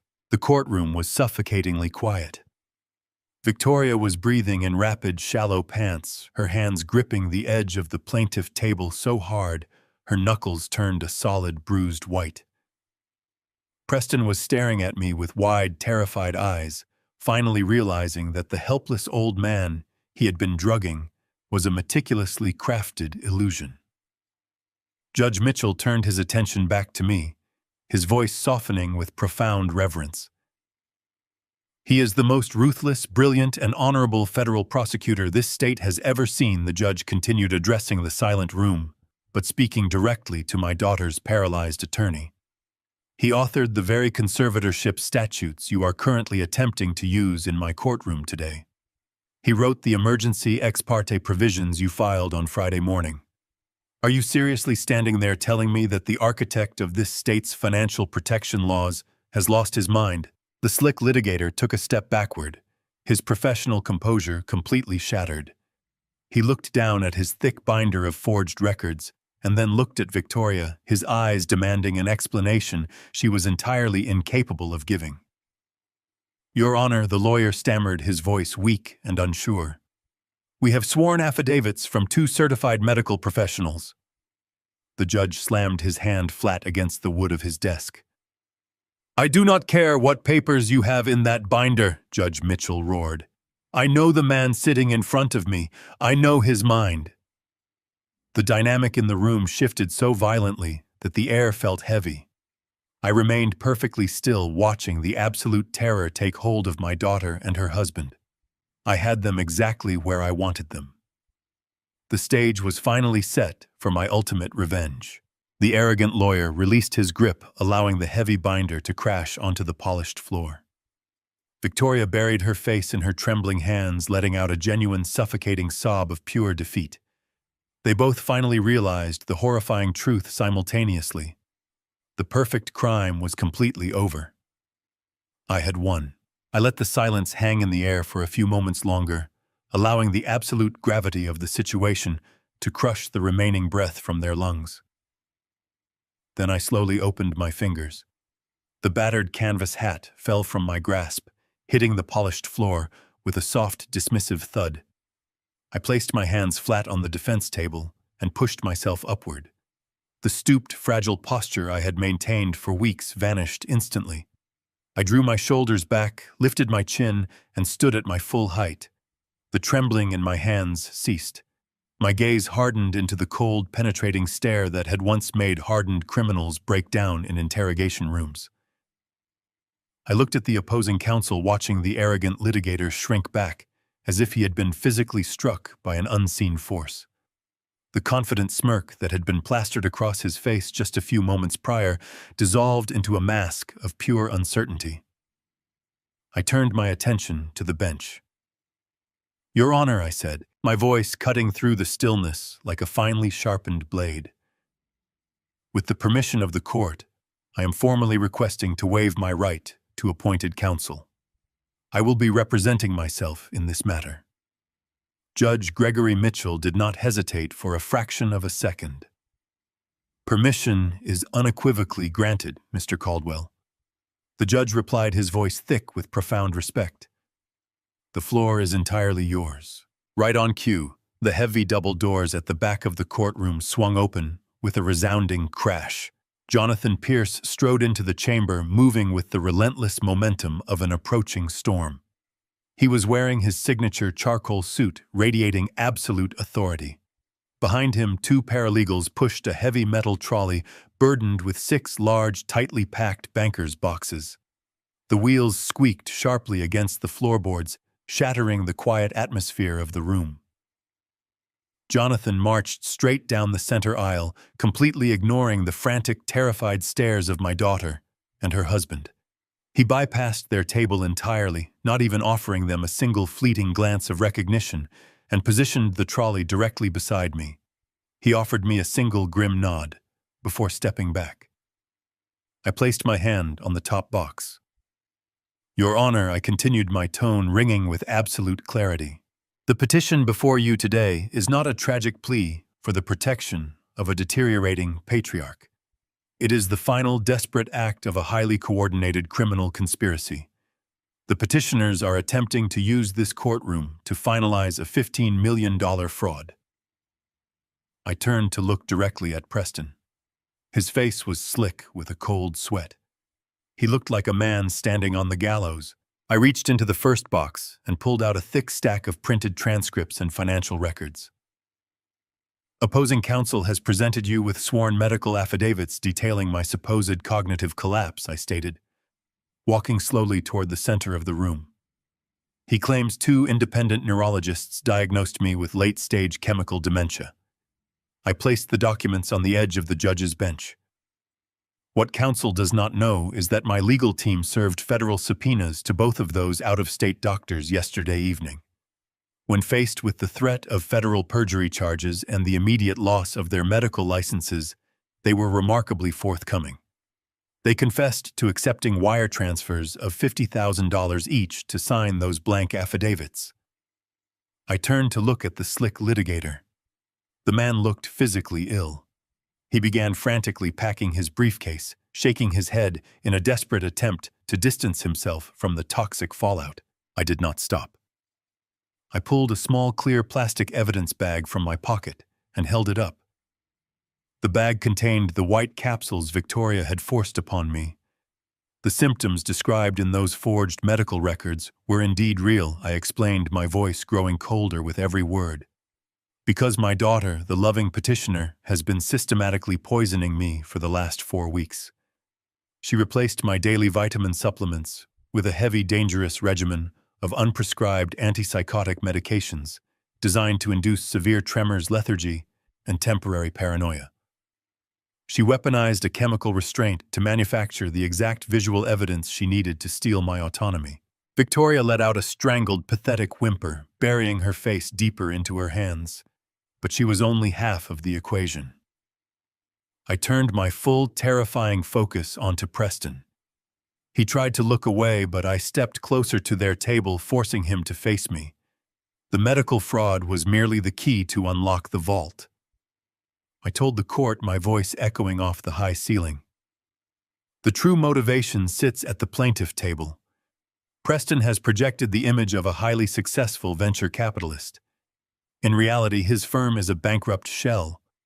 He has not made a profitable investment in 4 years.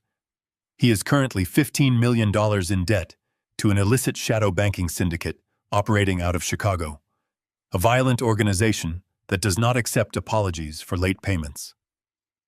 I walked back to the trolley and pulled out a tablet, connecting it to the courtroom monitors. To save his own life, he needed collateral. He needed my farm, my acreage, and my financial portfolios. When he could not convince me to sign them over, he stole the key to my floor safe. The courtroom screens flickered to life. The crystal-clear, high-definition surveillance footage began to play. Every single eye in the room watched Preston creep into my study. They watched him roll back the heavy Persian rug, open the hidden safe, and meticulously photograph my private deeds and bearer bonds. The silence was absolute as the digital proof of his undeniable felony infiltration played out for the silent judge. He used these photographs to forge my signature on multiple loan guarantee documents. I stated, my voice echoing over the undeniable video evidence. He pledged my entire estate to a criminal syndicate to cover his shadow debt. The emergency conservatorship filed on Friday was his desperate attempt to finalize the legal transfer of those assets before I could sign the farm over to a state charity. He was not protecting me. He was feeding me to the wolves to save himself. The arrogant litigator finally snapped his briefcase shut, abandoned his clients at the table, and literally sprinted toward the heavy wooden doors at the back of the chamber. He wanted absolutely nothing to do with the incredibly monumental criminal conspiracy I had just systematically ripped wide open. Victoria was hyperventilating, clawing at the collar of her expensive navy suit, unable to escape the crushing weight of her imminent destruction. Preston sat completely frozen in his chair, his eyes hollow and vacant, as he stared at the damning surveillance footage looping on the screens. They were completely broken, trapped in a nightmare of their own making. I turned back to face the elevated bench, looking directly at Judge Gregory Mitchell. I am not a helpless old man, Your Honor. I am Harrison Caldwell, and I am filing formal criminal charges against the two of them right here today. I reached into the second banker box Jonathan had placed beside me, withdrawing a thick blue evidentiary folder. I opened it and extracted a certified laboratory document, holding it up so the judge could clearly see the embossed seal. Your Honor, I stated, my voice steady and unwavering. The medical affidavits opposing counsel submitted rely on symptoms I actively exhibited over the past month. However, those symptoms were not the result of cognitive decay. They were chemically induced. I am submitting into evidence a comprehensive independent toxicology report. 4 days before they dragged me from my home, my attorney arranged for a covert blood and hair follicle analysis. The results conclusively prove a systematic daily ingestion of a powerful, unprescribed antipsychotic medication. I pulled a secondary sheet of paper from the folder, a crisp financial statement. Furthermore, I am submitting the corresponding financial trace. This is a certified credit card statement belonging to my daughter Victoria Caldwell. It details a cash transaction at an out-of-state unregulated pharmacy exactly 5 weeks ago. The purchase corresponds perfectly with the exact dosage and timeline of the chemical restraints found in my bloodstream. She did not just observe my mental decline. She manufactured it, poisoning her own father, to fabricate the medical grounds for this conservatorship. A collective gasp echoed from the sparse gallery. Victoria clutched her throat, her chest heaving as she let out a piercing, high-pitched wail of absolute panic. The pristine facade she had maintained for weeks was crumbling into dust right before my eyes. She began to shake uncontrollably, her eyes darting around the room as if searching for a hidden exit. I did not pause to let them recover. I reached into the third box and pulled out a portable high-capacity digital drive. I handed it to the bailiff, who formally presented it to the bench. This drive contains the raw, unedited 4K resolution footage captured by the concealed cameras in my private study. I explained, my tone turning razor-sharp. Opposing counsel briefly witnessed a segment of this recording, but the full-time stamped file is now officially submitted into the permanent court record. It shows Preston systematically bypassing my security measures. You can clearly observe him using specialized tools to crack the analog combination dial of my floor safe. The visual clarity is so absolute that you can read the serial numbers on the bearer bonds he is photographing. Preston was trembling violently.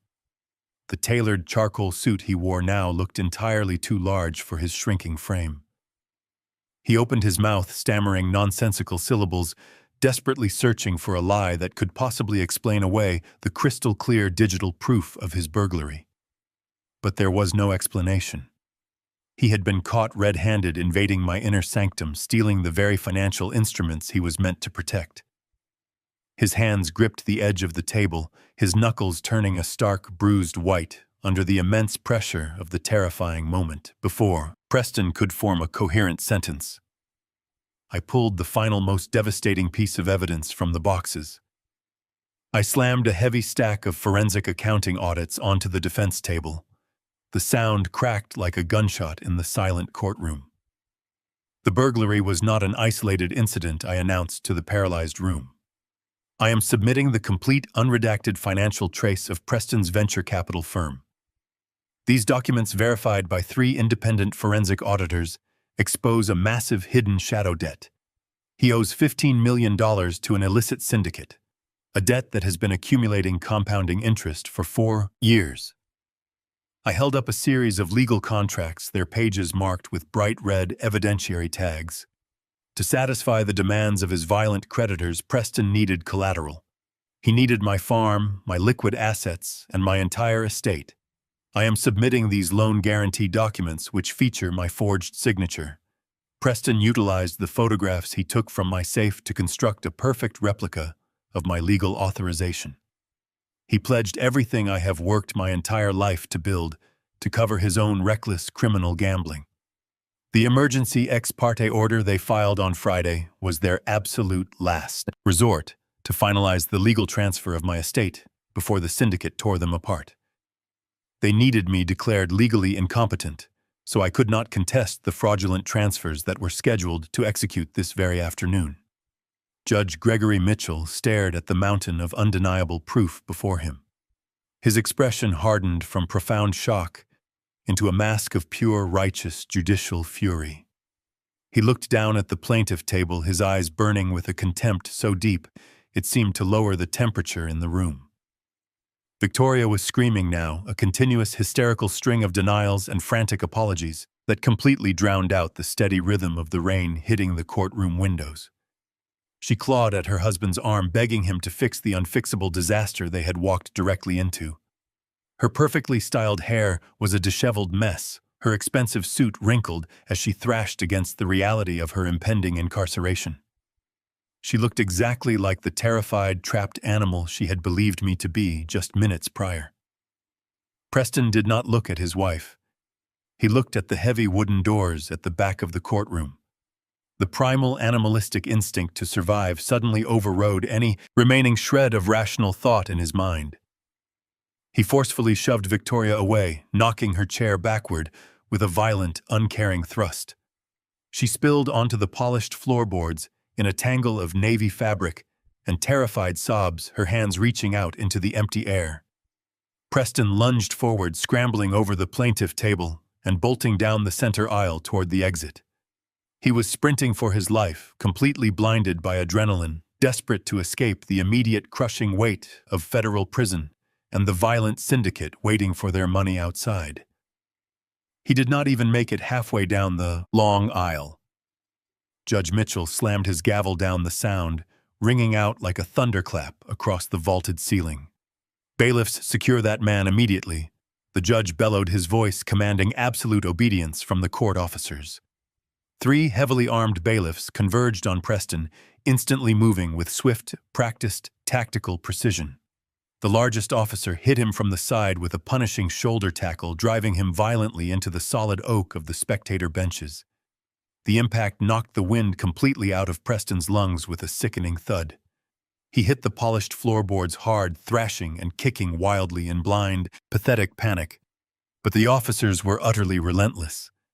They pinned his arms painfully behind his back, pressing his cheek roughly against the cold floor. The sharp, unmistakable ratcheting sound of steel handcuffs engaging echoed loudly through the chamber, finalizing his absolute, inescapable ruin. The trap had not just closed, it had completely crushed them. I stood tall behind the defense table, watching my treacherous daughter weep uncontrollably on the floor, while her husband lay subdued and broken.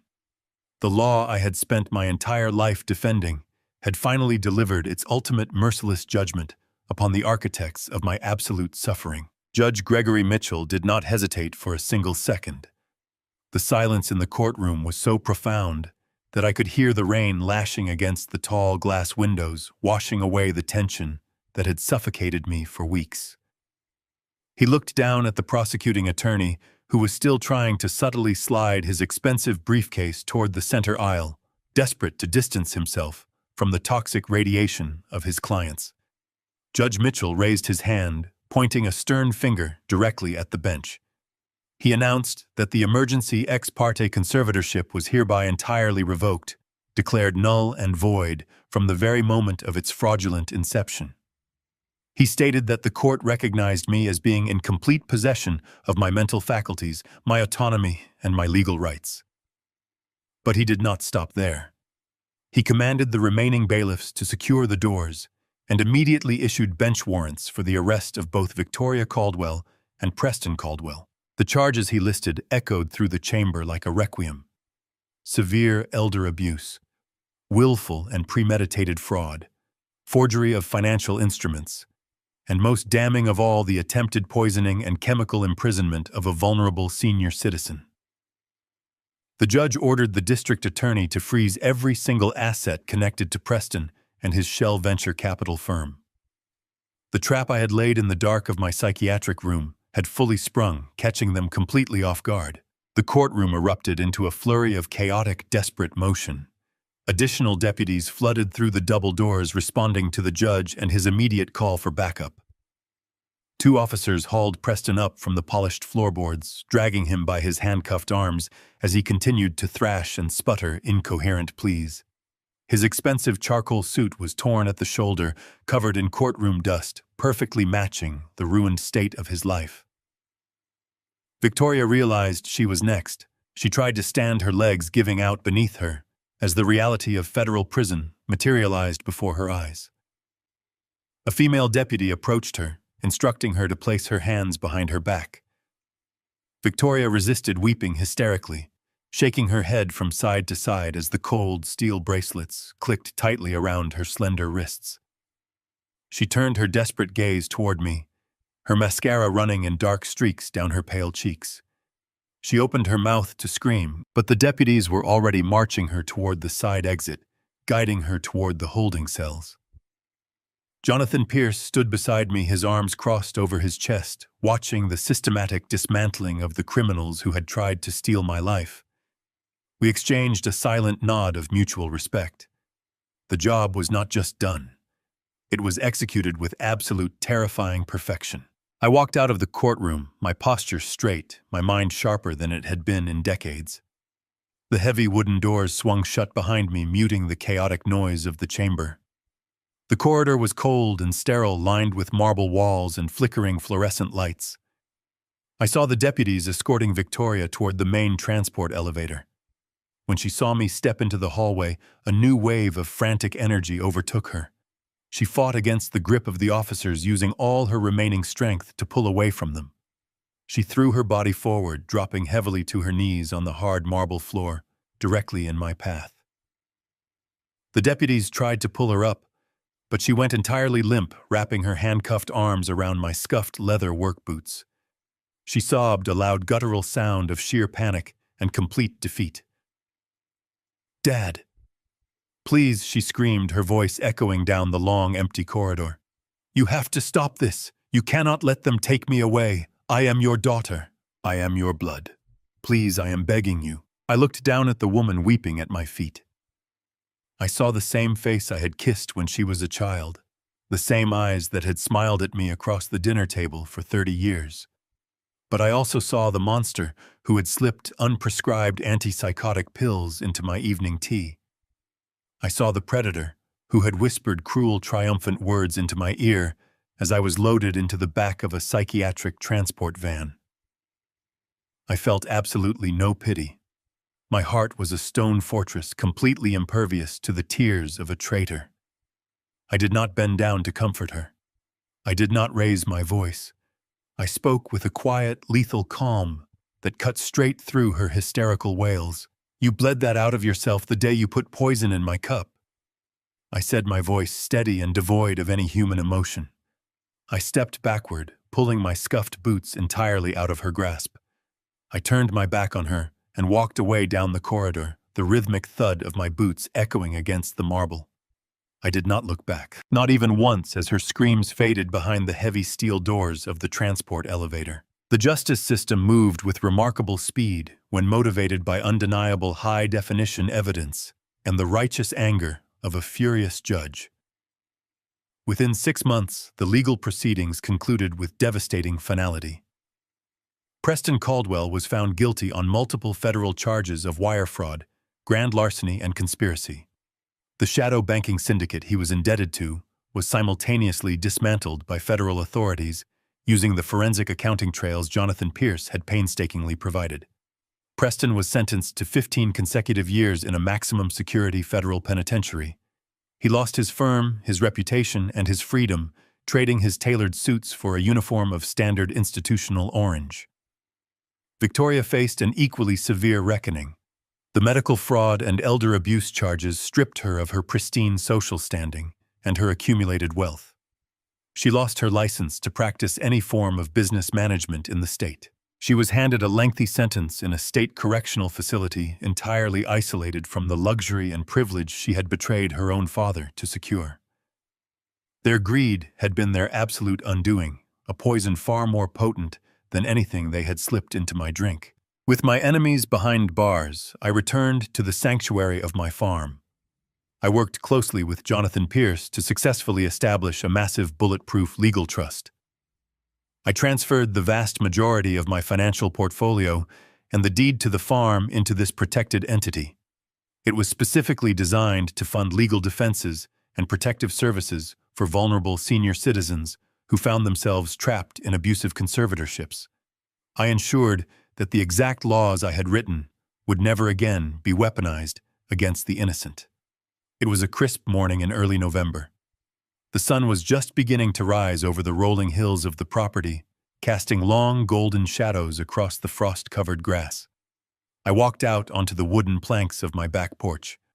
I held a steaming mug of black coffee in my hand. The farm was completely quiet save for the chirping of the morning birds. I stood there alone, breathing in the crisp air finally and completely at peace.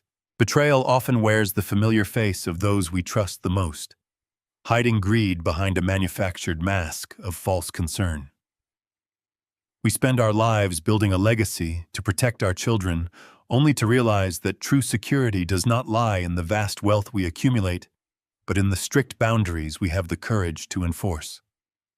Forgiveness is a virtue, but absolute accountability is a necessity.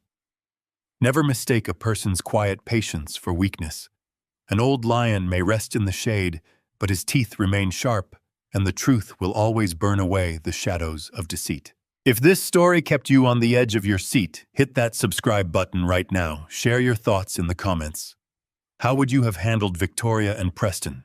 Do not forget to like and turn on notifications so you never miss our next thrilling story of justice.